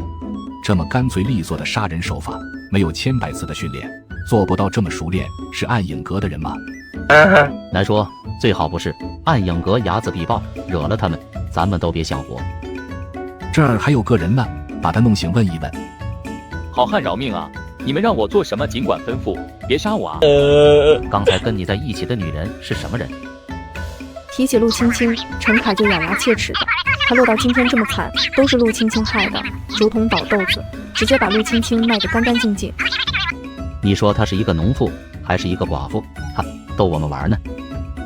真的，就是池清安家里花高价买来伺候老人孩子的，不知道从哪儿学了点拳脚，寻常2个男人都打不过。会抓鱼，会做菜，开了家酒楼，赚了好多钱呢。你们这儿有没有一个叫秦明轩的人？没有，我们村子大多姓池，叫大池村，也有几户姓陈的，姓郭的都是后来逃荒落户的，不多，没有姓秦的。那么有没有气质很出色的男子，20多岁，相貌端正，威严冷酷，戏台子演的那种大将军的模样？那么老大的胡子占了半边脸那种？不是。村子里最近几年有没有陌生男人？没有，都是本村人。那么他没用了，杀了吧！不要杀我啊！陈凯吓晕了，但还是被人拖了出去。久等人都不回来，漆黑的夜色犹如猛兽的大嘴似的，让他不敢迈出去一步。多少年没有这种畏惧的感觉了。你来了，有种和我堂堂正正打一场，阴谋暗杀算什么本事？你们做多了害人的事儿，还跟我提堂堂正正，自己不觉得好笑吗？你到底是谁？如果我想求认，就不会这么大喊大叫。狂妄！我承认你很强，但未必就能打败我。谁要低估女人的能力，一定会吃大亏。你到底是什么人？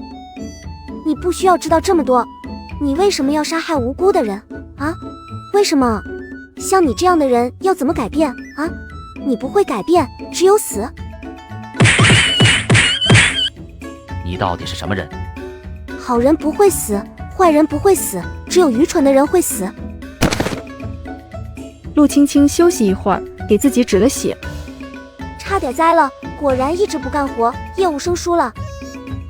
剩下的就是善后的事了。忙活一整夜，天色已经泛白。民妇请求大人判处民妇和他和离。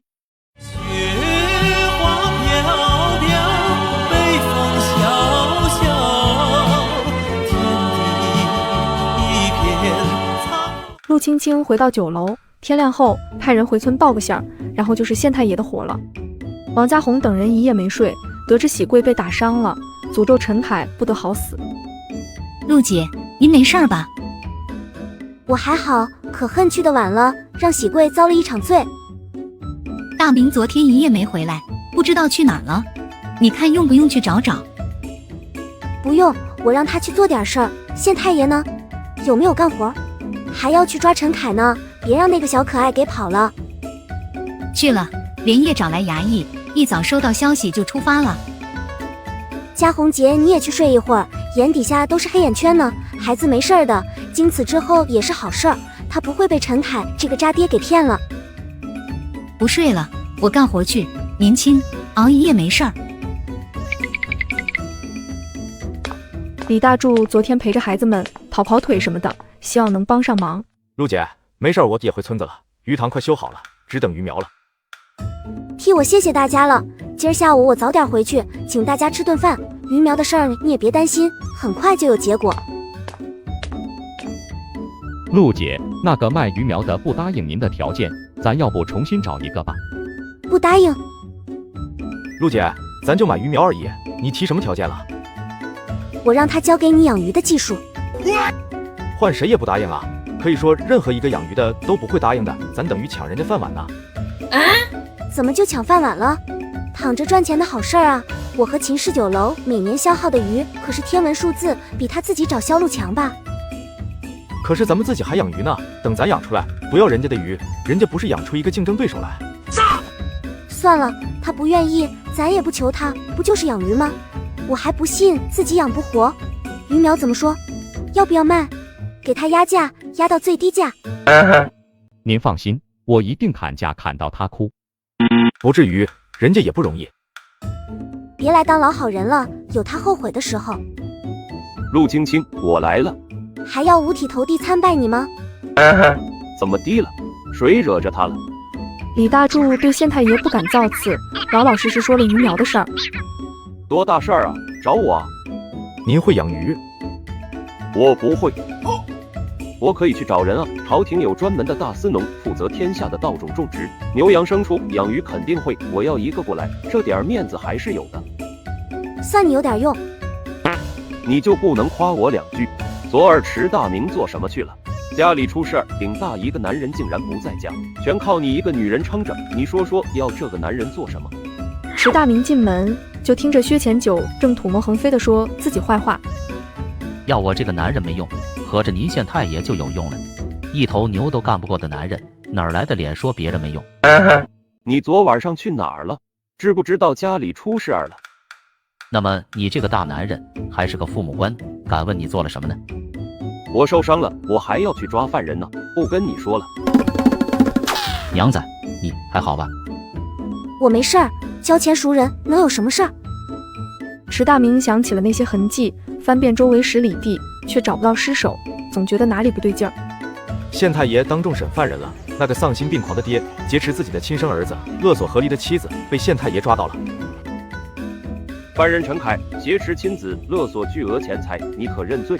县太爷，我知罪都怪那个娘们，她不给我活路。喜贵是我亲儿子，我只想带着儿子走，给我陈家留个后人，我没做错啊。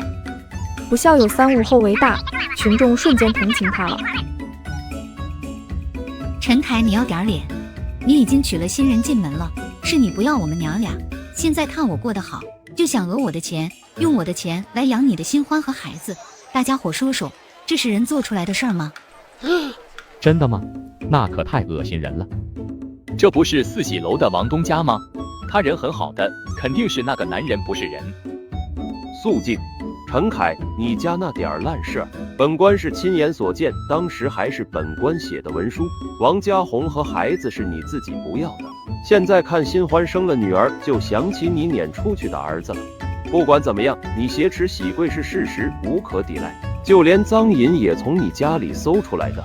这事儿到了哪儿都是板上钉钉。本官现在宣判陈凯罪大恶极，情节恶劣，判处20年苦役，发配矿山，即刻上路。嘉宏，我错了，我鬼迷心窍，求你帮我一次吧。我不能去矿山，我会死在那儿的。我的女儿还小，她没有爹怎么活下去呀？你对喜贵下手的时候，可曾想过我？你这个人渣，死有余辜。爹，儿子这条命已经还给你了。你昨天打我的时候，可曾想过我是你儿子？如果不是陆怡，我大概已经死了。你知道我有多疼，我吐了多少血吗？就在差役要把陈凯拉下去服刑的时候，何秀抱着孩子上前。大人，民妇请求大人判处民妇和他和离。雪花飘飘，北风萧萧，天地一片苍。你无耻，不要脸！你才知道吗？我以为你早知道，不介意的啊。你要想头上绿云盖顶，就留着我吧。你当初拼死拼活借着肚子上位，现在怎么又要和离啊？夫妻本是同林鸟，大难临头各自飞嘛。是他纠缠我的，我一个弱女子也希望有个依靠，我能怎么办？我没有想过替代嘉宏姐，只希望做个妾。是他没本事，养不起2家人，才放弃嘉宏姐的。嘿，谁是你姐？别恶心人了，老娘要是有你这样的妹子，早就掐死了，丢不起这个脸。咱们都是被他坑了，没有我，你知道枕边人是人是鬼吗？何秀，你休想跟我和离，为了你，我抛妻弃子，你凭什么要和离？我陈凯对不起任何人，唯独没有对不起你和孩子啊！这不是你作为男人应该做的吗？你当我不知道？你看王嘉宏后来变瘦变漂亮了，你已经后悔了，还想去找他，对不对？男人都是狗撵兔子，追到手的从来不珍惜。反正我是不同意和离的，你死也得是我陈家的鬼。呵呵，不合理。那你跟我说，你这个女儿怎么养？我一个女人，如果没有孩子，我不要脸，勾搭个男人也能活。可是有了孩子，谁愿意被孩子瞧不起？你无耻，不要脸！你才知道吗？我以为你早知道，不介意的啊。你要想头上绿云盖顶，就留着我吧。陈凯，你要不要和离呀？我答应你和离，但是你要答应我，把孩子好好养大，让他清清白白做人。嘉宏，我知道你是好人，我这辈子怕是回不来了，求你把这个孩子养大吧。啊，你没病吧？你和别的女人生的孩子，让我给你养？你看我王嘉宏像是冤大头吗？陈凯，你做梦呢！王嘉宏甭搭理他，谁生的谁养，什么事儿呀？亏他说得出口。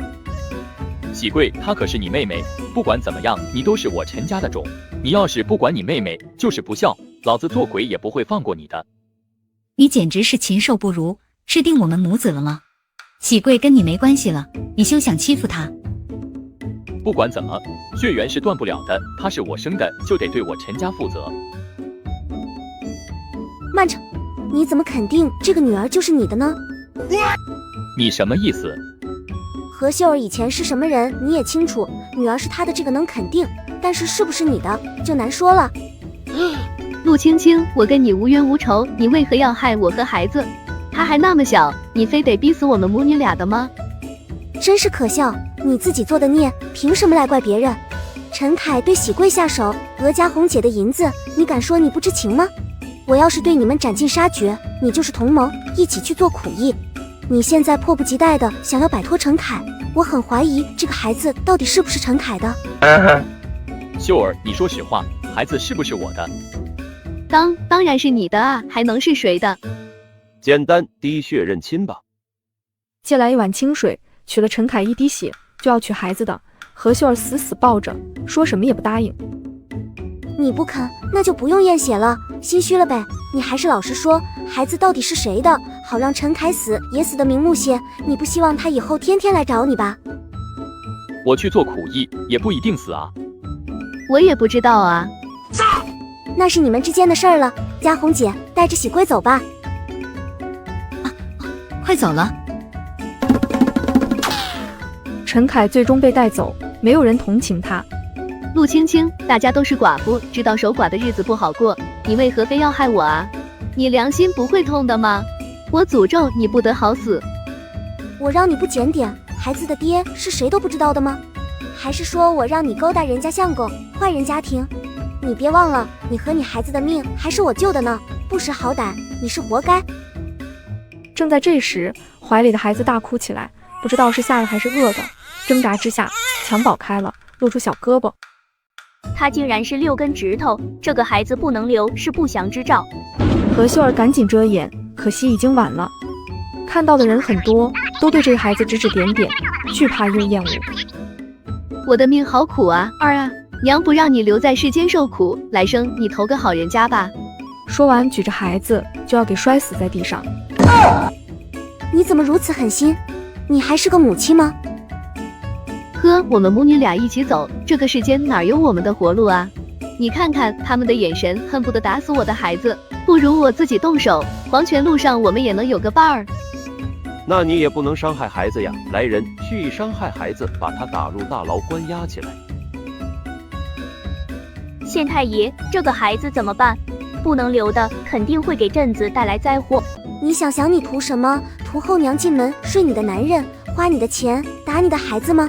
薛前九第一次遇到这种事情，律法上没有写呀，下意识看向陆青青，求助他帮忙。大家别慌，县太爷会把他放在县衙震慑，就算是不祥之人，在县太爷的官气之下，也不会作祟。这招很有用，百姓们都放心了。他还挺可爱。那是畏惧县太爷你的官威，你多抱抱，化解他的不祥之气。事情解决，百姓也散了。陆青青把孩子夺了回来。拿来吧你！你轻点儿。真的想当奶爹吗？不是，我看他怪可怜的，你说怎么安置他？养着呗，还能丢了？毕竟是一条人命，爹娘不是人吧？孩子是无辜的。就这样，陆青青把孩子抱回了酒楼里。怎么又给抱回来了？不抱回来他就死了，你放心，我会养着他的，不用麻烦你。哎，陆妹子你就是心软，不过一个女娃娃，大家一人拉扯一把，总能养大的，10几年就能嫁人，养着吧。嘉红姐不一样心软吗？两人都笑了。陆妹子在吗？周夫人好啊，屋里请坐。今天的事情我也看到了，妹子你是个好人呐。千万别给我发好人卡，我真的不是好人，挺辛苦的，还是做个坏人更痛快。唉，哈哈，妹子你真有趣，姐姐我更喜欢你了。坏人是痛快，但是也得良心能受得住呀，一般人真的做不来。我来找你是有别的事儿，我这身子刚好几天，又觉得不大好了，麻烦妹子再给我看看。不应该啊。要是挺有用的，我不是怀疑妹子的医术，就是信任你才想来找你的。行吧，我再给你看看。周姐，你跟我说实话，是不是你做了什么不该做的事情？我也是结了婚的人，我家那口子不能不伺候。胡闹！我以为周姐你是个有主见的女强人呢，怎么这么糊涂呢？他是你男人，就顾着自己快活，不管你的身体了吗？这样的男人你还想伺候他，真是……你自己的身体自己的爱惜啊！你累死累活的操持一大家子，早早被自己给累垮了，你男人就能娶个漂亮的续弦回来。你想你图什么？图后娘进门睡你的男人，花你的钱，打你的孩子吗？没那么严重吧，我还年轻。不，很严重。别看现在年轻，消耗的都是你的根基，如此下去，不出3年你会缠绵病榻，伺候的好还能多活2年，否则就是半年的命。妹子救我啊！你要是还抱着伺候男人的想法，神仙难救。我没见过你男人，但是让你一个女人操持一家子，又不顾你的身体，肯定不是个好人。算了，说多了就是我挑唆你们夫妻感情了。我给你开药，这次加了冲喜的药，切记再不可胡闹了。最多1个月，我保你恢复健康。如果1个月都不能忍，这样的男人……太谢谢妹子了，我知错了，我活得不如你啊。刚到了家，就看到有人等在门外。陆娘子，你可回来了，我正想去镇子上找你呢，求你救救我的孩子吧。你家孩子怎么了？孩子怎么样了？他是不行了。给我看看，别急着哭。一番检查后，小孩子娇弱，不要跟太多人接触，他们身上的病菌孩子可受不住。你这一胎估计是早产，本来就体弱，养不好很容易夭折。我记住了，孩子能救吗？求求你了，只要能救下孩子，我给你当牛做马都行啊。不大好办，我尽量试一试吧。不如你搬到我家里去住2天，就这很麻烦的，你家里不方便。好的，太麻烦你了。陆姐正救孩子呢，不能去打扰。你既然送来了，就应该相信陆姐，安心养身体吧。让他进来吧。炕上并排躺着2个孩子，都在哇哇大哭。陆青青则面无表情，被烦得够呛。赶紧喂奶吧，这个是我收养的女婴，你要是有多的奶，把它一起喂了，我给你补身体，不白吃你的奶。2个孩子吃饱后，屋子里终于清静了。陆姐，你说这话不是埋汰我的吗？你救了我儿子的命，我真不知道怎么感谢你呢。喂孩子吃点奶算不得什么，你从哪儿收养的孩子呀？为何不自己生？你看我能做个好母亲吗？他呀，是被孩子烦的，没看那张脸，比那锅底子还黑。幸好夏夏他们长大了，要是这么点儿，陆妹子不得烦死了。谁在说夏夏？阿娘，夏夏最乖了，一直等阿娘回来，等的都睡着了呢。2人四目含着杀气，都瞪着对方，谁都不服谁。真乖，你看看，娘给你捡回来一个小妹妹，以后你学着照顾她吧。呀，真的是个小妹妹，那么我不是家里最小的了，太好了。阿娘，人家的孩子都是从肚子里爬出来的，为何你的孩子是捡的呢？因为阿娘厉害呀，不用辛苦就有孩子了。你和哥哥们可不是捡的，阿娘不是照样对你们好？是这样的吗？当然，生娘养娘都是娘，都一样伟大。阿娘最伟大，夏夏长大了孝顺阿娘。真乖。阿娘，我帮你带妹妹。春望有心了，你也4岁了，平时跟哥哥读书学得怎么样？学完《三字经》了。谢随哥哥说不着急读书，要把字练好了，基础很重要。谢随哥哥说的对呀，你练完了字，有空就陪妹妹玩，她是阿娘的责任，不需要你牺牲自己的时间来照顾她。春望愿意的。行吧，你高兴就好。又过了会，2个孩子出去玩了。嘉红姐，奶妈找到了吗？让我养这个小崽子，我会崩溃的。哪儿那么快？你呀，嘴硬心软，这孩子没有你，早死多少回了。你给孩子取个名字吧。就叫寿姑吧，不求她大富大贵，长寿健康的小姑娘，大难不死必有后福，希望她能活得好。寿姑，好名字，不过像是小名，大名呢？真是为难我，交给我大儿子吧，他读那么多的书，让他有点用武之地。让他姓陆，跟我的姓，不是持家的孩子。他们家的气氛欢乐温馨，谁说陆是很毒自私虐待孩子的？分明是温柔善良最好的姑娘呢。你们要给孩子找奶娘，我行吗？这是瞌睡送枕头了，郎儿挺合适的，一个也是养，2个也是带吗？不行，你问问你男人，你婆婆，多养一个孩子可不是小事儿。如果他们答应了，我每个月给你500文钱，你补养身体的鸡蛋、鱼汤、猪肉我全包了。不能要你的钱，你是我家的救命恩人，孩子要是有个什么闪失，我也不活了。人生太长，别轻言生死，你尽到母亲的责任了。陆姐，你说的真好，我以后不会这么说了。我回家跟相公婆婆商量商量，他们肯定会答应的。直到薛前酒来蹭饭，陆青青才想起有他这么1号人来。你都忙什么呢？我还以为你走了呢。你好意思说？我日日夜夜都在背诵律法，背的头发一把一把的掉，你竟然把我给忘了。掉头发那是肾虚，给你弄点黑豆补补，不算事儿。恢复得很好，可以干活了，劳逸结合，正好该收稻子了，你也感受一下丰收的喜悦。这个好，我长这么大还没收过稻子呢，谁都别跟我抢，我一个人可以的。不愧是县太爷，勇气可嘉，明天咱就开始吧。李正叔，有事儿吗？李正趁着吃饭的时候来找陆青青了。陆氏，你地里的稻子哪来的稻种？为何比我们早收半个月呀？要是别的秘方，我就不问了。但事关村里人的口粮，造福一方的大事儿，还想你多指教。没什么秘方，都是一样的稻种。不过我是在家里培育好秧苗，然后栽种，或许是这个缘故吧。村里谁想学，来问我就行的。太谢谢你了。你说县里的地都能做到1年2季，亩产400斤，是不是在无饥饿了？百姓手里有钱有粮，更愿意送孩子去读书。每一个村子都能建立学堂，户户有读书人，家家有余粮，是不是就是圣人所说的大圣之事？算是吧，我娘子从来都是创造奇迹的人，遇到我娘子，你的福气。你娘子是你娘子，你是你，你骄傲什么劲儿？软饭男你做的还很美的吗？你想做也找不到我娘子这么好的人。我这么风流倜傥、俊秀贵气的美男子，若是追求陆娘子，她肯定会喜欢我，不喜欢你。你敢？哈哈，你这是没自信了，迟大名啊！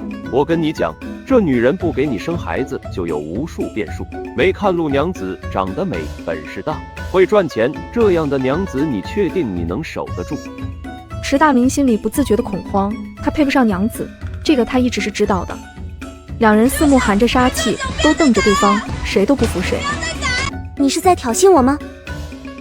你要觉得是，那就是了，长得挺漂亮的。哪天吃不起饭来姐姐这儿，我让妈妈给你一个好价钱。因为陆青青给周夫人治病，周浩然也和孩子们关系好了很多。爹，你出来寻欢作乐，对得起我娘吗？老子的事儿你少管，男人逢场作戏的事儿你懂什么？滚，赶紧读书去，还有脸说你娘？整天忙着那些商贾的事儿，读书也不管你。学了这么多年，一个童生都没考上，你还有脸来管老子？周浩然到底只是个孩子，被他训得说不出话来。周浩然，算了吧，男人都这样，不管家里的菜多好，外面的屎都是香的。你好好读书，孝顺你娘，考取功名，给你娘封个诰命，爹不爹的全当他是个摆设了。你个小兔崽子，哪儿冒出来的？管老爷的闲事儿，找抽呢！你个老笔头子，骂谁呢？你逛窑子还有理了吗？你管教自己儿子我不管，敢骂我儿子，问过老娘了吗？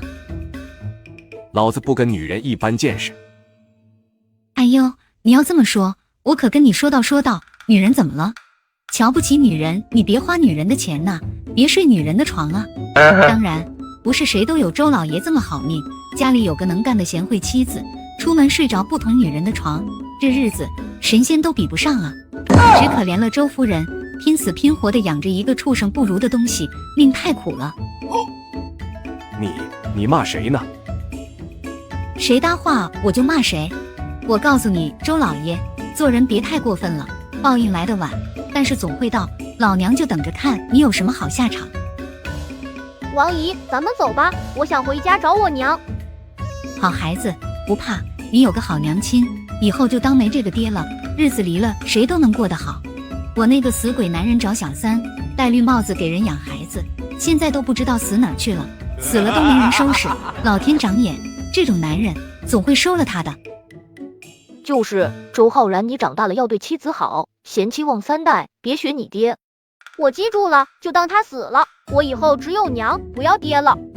你个小兔崽子，老子是你爹，一辈子都是你的爹，你敢不要老子，反了你了。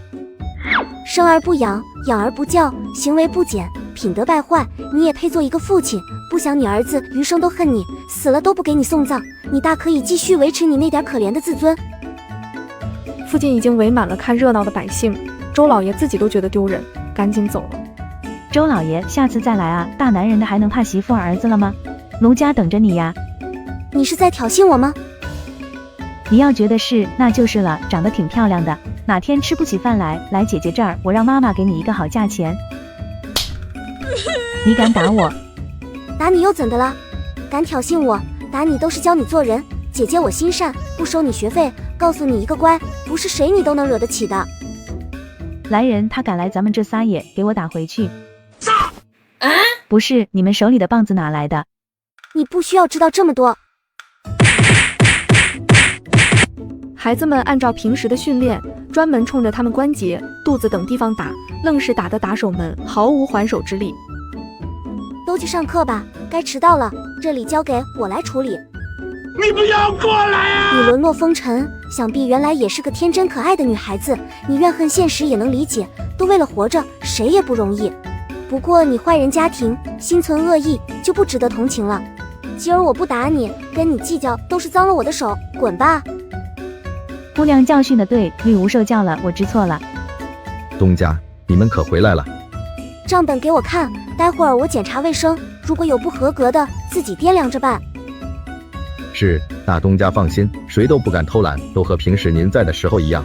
农忙的时候营业额下滑也能理解，之后就得仔细了，营业额关系到你们的年终奖，想过个好年都要更热情、更仔细的招待客人，提高卫生和饭菜味道，记住了吗？是记住了。最近镇子上有什么事情没有？没什么大事儿，倒是对面的秦氏酒楼有点不大对劲儿，好像换了主子一样。秦氏酒楼，我知道了，忙你的吧。陆青青径直来到秦氏酒楼。掌柜的，这个月的分红麻烦结一下。这个向东家，这事儿还得我们新东家拿主意呢，小的做不了主啊。新东家，你们换了东家了吗？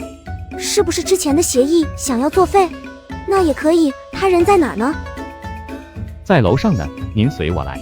二少爷，这位是陆娘子，咱们的菜谱就是陆娘子给的，按照大少爷的约定，每个月分给陆娘子2成分红。您看这个银子。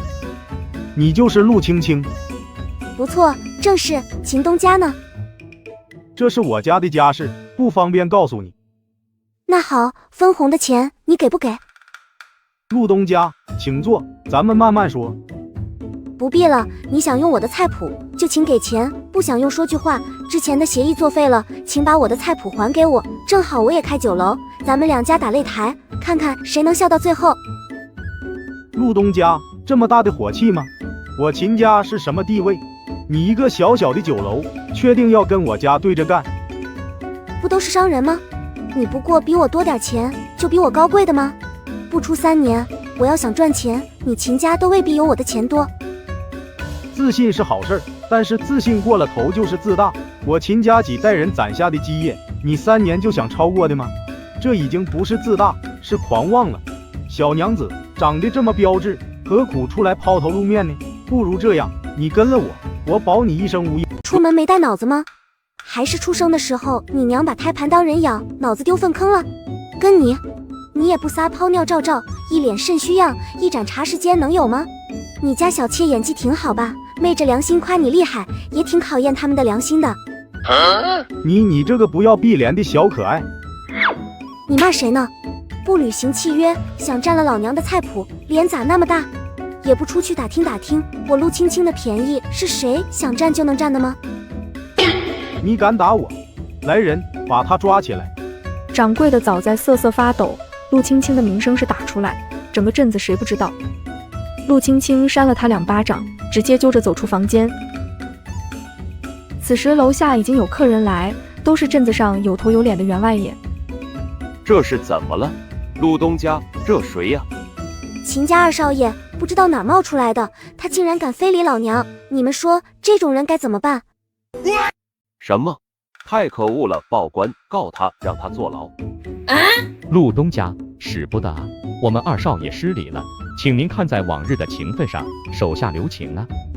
行，看你面子，上个月的分红给我，这个月开始，我和你秦家酒楼井水不犯河水。掌柜的看向秦商议，他也不能做主啊。不服吗？咱们见官去。秦商议理亏，也知道陆青青不好惹。给他。哼，商人以诚信为本，就你这号的，秦家迟早都黄了。这里的动静惊动了自家酒楼的人，小伙计都站在门口，一个个的满脸战意，只等东家一声吼，就冲进去解救东家。东家，您没事吗？要有事儿也是他们有事儿。秦家换了主子，以后咱们跟他打擂台，不把秦家干趴下了，我陆青青也不用在镇子上混了。小的们都打起精神来，以后要开分店，新的掌柜的就看你们有没有这个本事来担任了。娘仔，那个姓秦的欺负你了吗？我锤死他！你觉得他有那个本事吗？银子呢？陆青青只关心银子，关系到未来的发财大计。我拿了银票回来，去县里就能兑换，数额有点大，拿着不方便。说好的1人1半的，你给我应得的那份就好。如果有风险，你就停下来，没必要为了钱惹了官司。我会小心的，娘子放心。我只是不放心娘子你。不放心我什么？怕我给你戴绿帽子吗？没有，我没那个意思。娘仔也不是那样的人，我只是愧疚，没有在你身边帮忙。我又不是娇滴滴的小姑娘，靠男人护着，别矫情了，搞钱才是王道。不过秦商宇这个人挺不错的，不知道他怎么样了。我出门打听打听，秦家是朝廷有名的上号，应该不难打听的。尽力吧。娘子啊，县太爷一直住在咱们家，是不是不太方便？毕竟是一县之主呢。你想让他走？不是，我尊重娘仔的意见，只是一个建议。好你个迟大明，你竟然想撵我走？这是你家吗？你是不是个男人，背地里给小爷穿小鞋，真的是太坏了。陆娘子，你答应过我，要让我长得壮壮的，我身体还没有好，打死都不走。迟大明没有被抓包的不好意思。我看你中气十足，挺精神的，还想养成什么样？一拳打死一头牛的吗？那你得跟我学，喊我一声老大，我教你防身术。天还没黑呢，你倒是做起梦来了。你又做不得主，我跟陆娘子说，不跟你说话。出去吵，打一场也行，聒噪。老大的事儿我听说了，已经狠狠骂了他，以后多管束，定不会让他再犯了。相公只是爱玩，我没介意，只是他不该对浩然撒气，毕竟是他的长子，让孩子心里如何看他这个父亲？也是那些人多事儿，浩然多懂事儿的孩子，从不会忤逆父亲。你也说说浩然，大人的事儿他懂什么？孩子都10岁了，再不懂事儿，也知道榴莲青楼是不对的。母亲心里只有儿子，大孙子都不疼了吗？嫂子，你回来了，我要的桂花糖有带回来吗？没时间买，让丫鬟去买吧。那又要等多久？说不定人家已经卖完了呢，真没劲儿。你没时间早说啊，我重新派人去买。母亲，我要吃桂花糖吗？多大人了，还馋糖吃，早点说让下人去买啊。不要，我自己去买好了。多带几个人，小心点儿。母亲，我回房间了，您还有吩咐吗？没有了，别和男人犟，最终被外面那些狐妹子勾走了，吃亏的还是你呀。我明白。四喜酒楼有新菜了，陆东家亲自下厨，每天只接待1桌，10两银子起价，不接受点菜，想吃的现在可以预定。上面派人来了，不过也没关系，只要不是杀人放火，我肯定能护着住你。只是能不麻烦就不麻烦，早早送走那些瘟神，对大家都好。真的吗？这是真的和秦氏酒楼闹掰了。秦氏换了东家，迟早的事儿。10两银子，陆东家真的敢张口？什么菜这么贵？哥儿几个要不要团个局，一起去尝尝？咱们凑10个人，1人也就1两银子而已，算不上贵。听着新鲜，走着，现在就去。10个人就做10道菜，但是每道菜都保证诸位吃得满意，吃得不好您不用付账，我绝不阻拦。真的吗？陆东家要是这么说，我们可得好好尝尝。不过10道菜少了点吧？我们不差钱，多来点。不，1个人1道菜，多了没有？诸位吃的是味道，不是胡吃海塞的填饱肚子。主要是太多了，我做不出来，都是耗时耗力，很复杂的菜系呢。别说了，陆东家去忙吧，我们等着尝你的菜呢。好嘞，诸位喝点茶，马上就好。不到半个时辰，伙计们敲门，把菜送上来。孔雀开屏。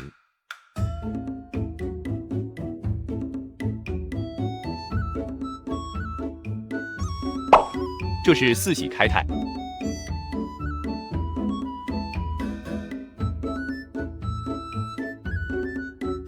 这是10全9美。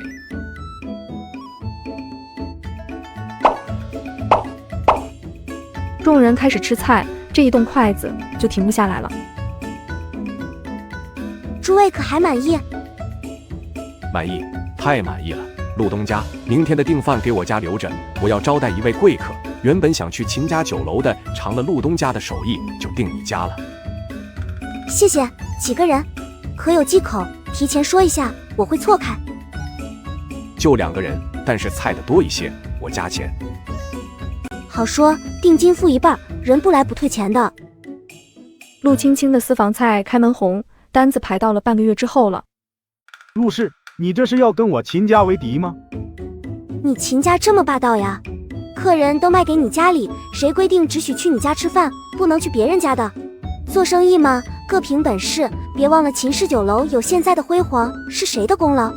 这只是开始，以后有我陆青青在的地方，你最好退避三舍，否则会死得很难看。别怪我没提醒你啊。一直在稻田里研究稻子的薛前九终于又露面了。陆青青，我得回县衙了。哦，你的训练还没结束啊？什么时候回来？不知道，有点麻烦事儿，处理完了就回来。你最近也安分一点，万一惹出事儿来，我也保不住你。你可是县太爷，还有你管不了的事情吗？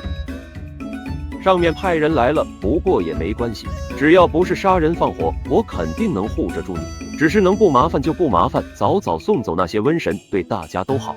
行了，我现在就得走了，那些地可让人伺候好了。我还想看下一次收获能不能突破400斤呢。你小心点。陆青青想起被他杀了的黑衣人是什么悬疑未来着，该来的还是要来的。秦商宇来了，是他的护卫护送过来求医的。这一忙就到了半夜。陆小姐，我们主子怎么样了？命是保住了，之后就看他恢复怎么样。之后陆青青就不多问了，他和秦商宇就是合作关系，不该知道的不打听。护卫们放心去休息了，陆青青散了一会儿步，想着以后要做的事儿，就回房间休息了。大门外有4、5个黑衣人，其中一个在跟门栓较劲，累得满头汗，愣是没给拔下去。行不行啊你？弄不开啊，这个门栓有古怪。不配合也不会阻挠，你们自己去查，但是不许冤枉一个百姓。我薛前九只要坐在这个位子上，鸡鸣县就轮不到你们为非作歹。算了，翻墙头吧。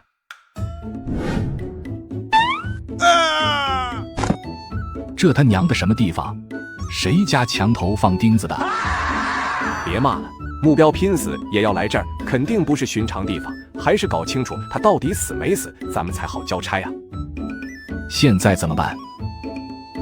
用虎爪，别碰墙头。有了防备，那点钉子就能避过去了，成功跳进了院子里。分开搜查，格杀勿论。一头足有500斤重的野猪冲了过来，黑衣人四散逃开，野猪认准一个追着跑。别看4、500斤的体重，灵活得很，追得他们上天无路下地无门的。野猪皮糙肉厚，长长的獠牙给黑衣人带来不少麻烦，想要忍着疼翻墙头逃出去。此路不通。大侠饶命啊，我们错了，真的是误会，想进来偷点钱，求您高抬贵手，饶了我们一命吧。我们一家子妇孺孩子全靠他来护着了，我想饶你们也没那个本事。你们觉得我能让野猪听话吗？你知道我们是什么人吗？奉劝你一句，放了我们，否则后果不是你能承受的。呵呵，软的不行来硬的。不好意思，姐胃口特殊，软硬都不吃。野猪已经追来了，杀手们没心思讨价还价，开始新一轮的逃命。直到天色泛白，杀手们也奄奄一息，野猪也是一身伤，竟然闹了个2败俱伤。人是你们招来的，你们看着解决了。太谢谢陆娘子了，我们送官府去可以吗？随便，你们自己安排。那好，麻烦照顾一下我们主子。李正一大早来敲门，阿大阿二正打水清理院子，院子里忙碌的有些诡异。陆氏这是杀人了吗？他无意间闯进来，会不会被杀人灭口？李正叔什么事儿？是这样的，大家田里的稻子都收割完了，培育秧苗的事儿还请你长长眼。简单呀，在家里菜地上撒上种子，长出来挑好的种，收了庄稼都晚了，提前半个月种下去，现在就该插秧了。是，陆娘子说的对，那你忙，我先走了。李正心里存不住话，回家就跟媳妇儿说了。早饭刚过，全村都知道陆青青家里杀人了，血流成河，不知道死了多少呢。陆青青比阎王爷都可怕。陆娘子洗衣服啊。聊什么呢？挺热闹，跟我也说说。没什么，你是做大事儿的，哪儿会对我们这点家长里短的感兴趣？陆青青不是多话的人，开始麻利的洗衣服。娘仔，县衙来人了，询问昨晚的事儿，让你去做个口供。让他们等会儿，我先把衣服洗完了。我来洗吧，你去招待他们。行吧。陆青青一走，石大明洗衣服，妇人们可不怕他，马上炸了锅，纷纷问起昨晚的事儿。没啥事儿，进来几个贼人，娘子放出家里的大野猪，把他们收拾了，一早送去了县衙。以后大家晚上睡觉也警醒点，最近不大太平。原来是这样啊，吓死个人了，还以为你家娘子杀了人呢，听说杀了10多个呢，尸首都剁成肉泥，你家2个长工一早的毁尸灭迹呢？谁说的呀？哪儿有的事儿？我家人有那么凶残的吗？我们多本分的人呢，可别瞎说了。大人，赵百户来了，让他进来吧。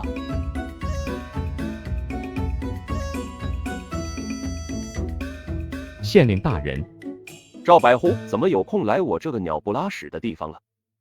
悬疑卫失踪了5个人，最后传递消息就是在这儿，还望大人配合。我悬疑卫的人失踪在你的地界上，按照律法，你这个县令也有责任的。他们是失踪，或许看哪个姑娘漂亮，跟着人家做了赘婿，不想回去了呢。悬疑卫那个泥坛子，也就你们自己觉得好吧？残害忠良，贪污构陷无辜百姓，伤天害理的事儿做多了，许是老天爷都看不下去，把他们给收了呢。大人这是不配合了。不配合也不会阻挠，你们自己去查，但是不许冤枉一个百姓。我薛前九只要坐在这个位子上，鸡鸣县就轮不到你们为非作歹。听到他姓薛，赵百户不知道想起了什么，最终没有逼迫，起身告辞了。县太爷，陆娘子家里送来几个贼人，您快去看看吧。哎呦，哪个贼不开眼，去他家闹事儿啊？走走，惨不惨？老惨了，比咱牢里的死刑犯都惨。您都不知道他们是怎么弄的一身伤。是怎么弄的？被野猪给收拾了，骨头都断了，不知道多少根，身上的伤都是野猪牙挑的。陆娘子家那头猪属下也见过，哎，没想到人家顶多养只狗看家，陆娘子养野猪就挺猛。你想抓我，也要有朝廷的文书，我就不信偌大的朝廷还没有规矩法度了，你欺负我们无知不懂的吗？你们私闯民宅，小心我花点 money 把你们告上法庭。案子没什么悬念，判了流放。薛前九忙了一上午，处理了几个贼人，赵百户又来了。县令大人，听说你刚抓了几个贼人，麻烦交给我，我有重要线索要审问他们。已经审完了，他们是恶名在外的杀手，死有余辜。难不成悬疑卫的人跟杀手组织也有来往？大人言重了，有人举报，伤害他们的人就是害了我悬疑卫的人。不可能，这是案卷，你自己看。苦主是个年轻妇人，跟本官也熟悉，她一辈子连县城都没出去过，或许悬疑卫3个字都没听说，怎么可能会害了你的人？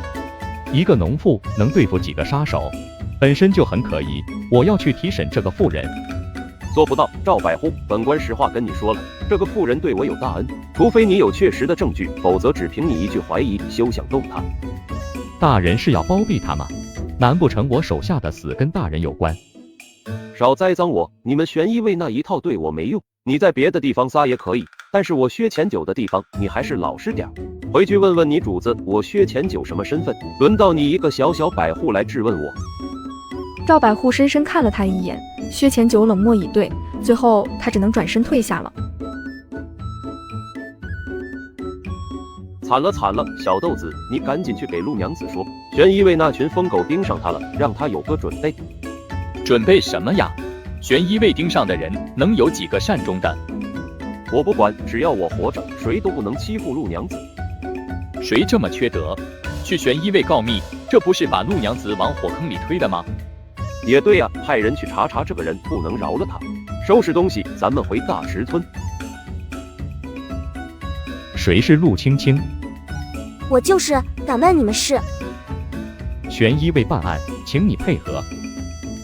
悬疑卫？什么地方？比县衙还大的吗？你这个态度让我很不满意，知不知道县太爷是我的客人，请你放尊重点。哪冒出来的？来我们这儿耍威风，我们今儿还送了几个贼人去县衙。县衙算什么？给我们悬疑卫提鞋都不配，一群土包子！好叫你们知道，悬疑卫是皇子最亲信的衙门，只对皇上负责。简单来讲，朝廷能管的事儿，我们悬疑卫能管；朝廷不能管的事儿，我们悬疑卫照样能管。监察百官，先斩后奏，谁敢放肆？陆青青明白了，跟锦衣卫差不多。那你们是几品官职？隶属于朝廷哪个部门？你怎么听不懂呢？我们不论品阶，不属于朝廷部门。哦，不入流，没品呀！你这个无知妇人，敢小瞧我悬疑卫，信不信我杀了你？草菅人命呢？我做错什么？你要杀我，明明是你自己说的没品，怎么还怪我呢？大人，这个妇人不配合，把她抓起来，卑职亲自审问她。你们敢？你是要拒捕吗？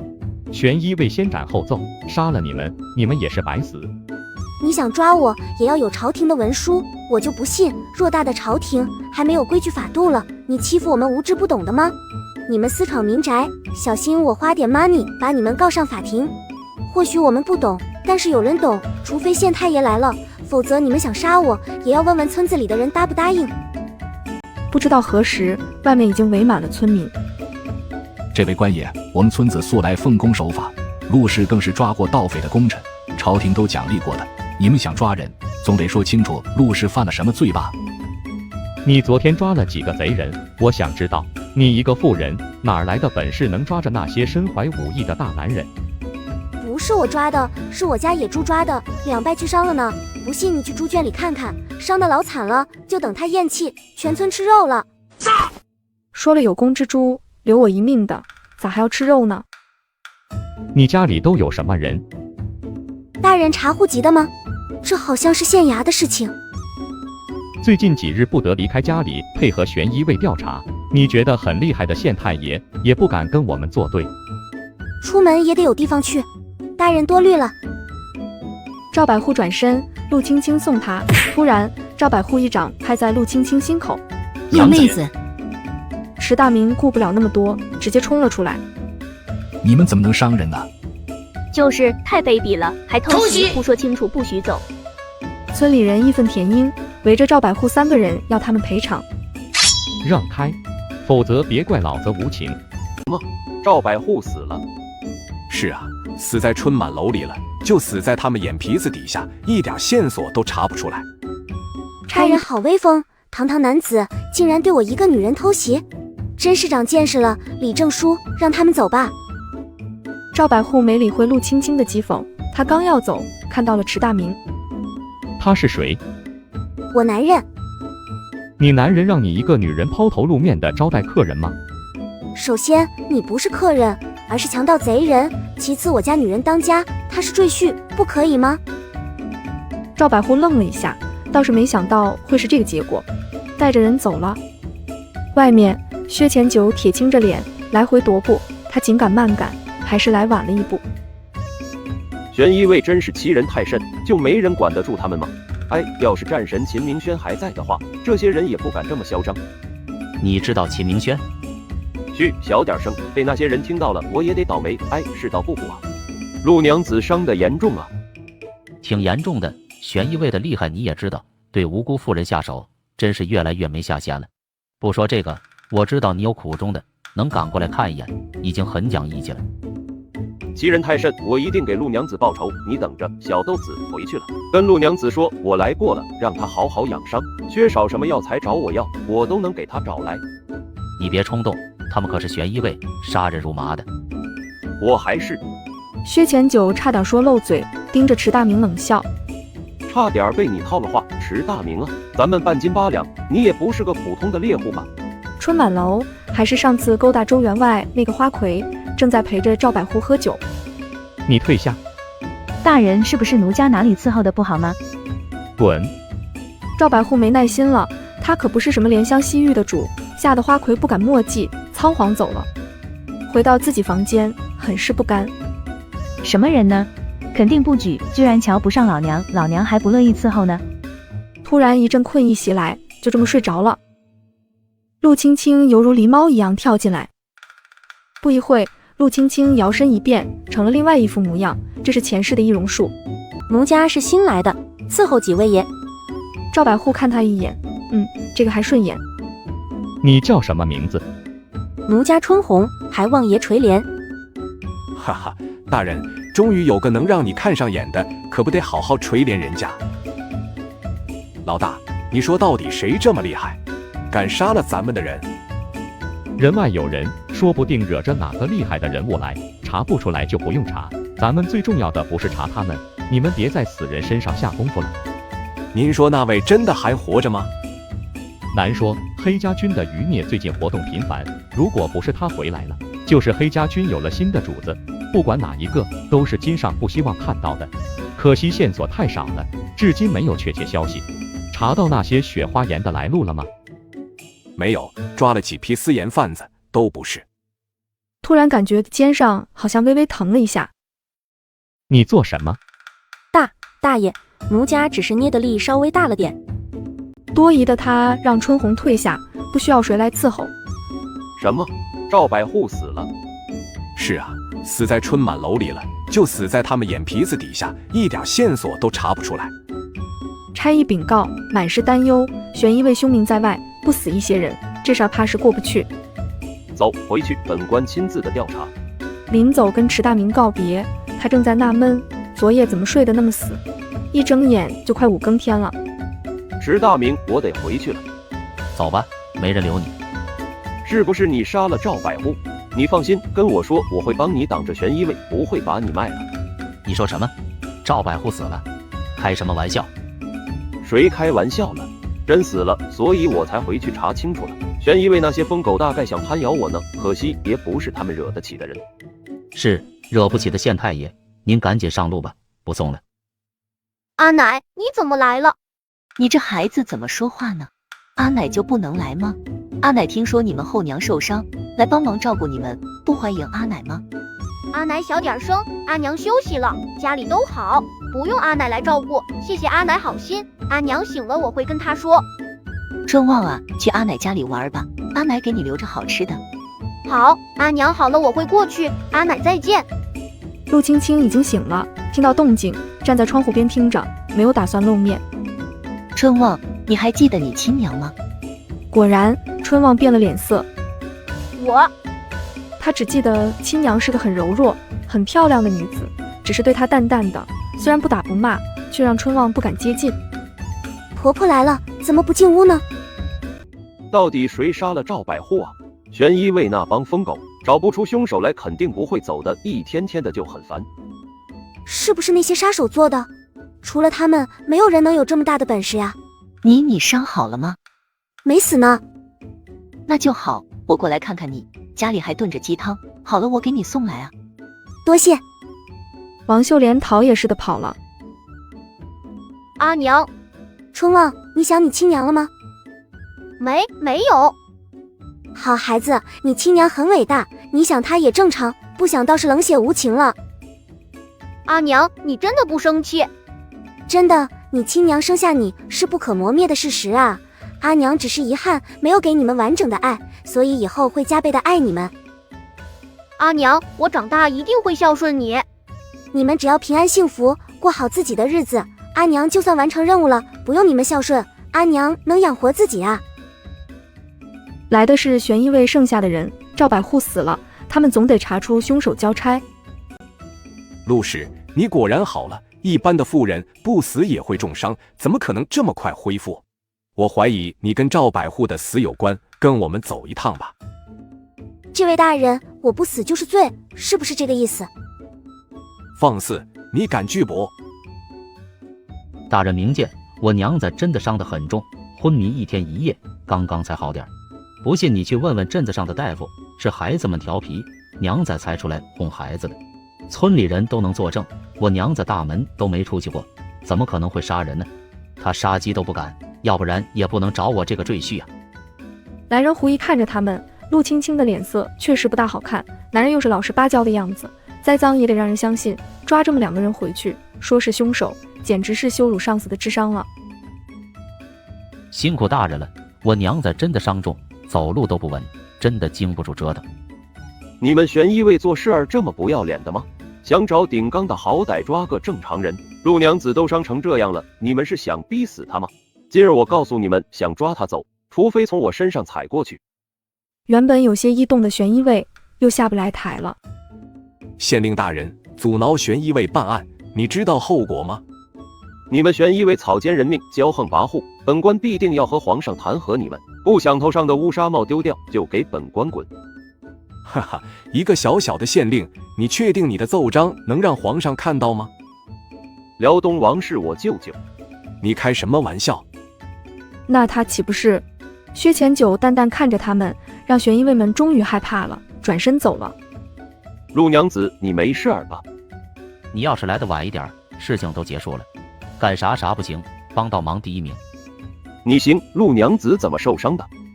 县太爷，你是想跟我决斗吗？不，莽夫之举，本官才不跟你一般见识。哎呦，累死了，也饿了，迟大明做点饭菜来吃。想得美。大明，做饭去。啊，娘子你饿不饿？我给你下面吃。我想喝粥，不想吃面。薛前九吃饱喝足，想起悬疑卫的事儿就很发愁。到底谁杀了赵百户啊？悬疑卫那帮疯狗，找不出凶手来，肯定不会走的，一天天的就很烦。是不是那些杀手做的？除了他们，没有人能有这么大的本事呀。薛前九也觉得很有可能，主要是杀手太适合背锅了，不是他们也得是他们，让悬疑卫和杀手狗咬狗去吧。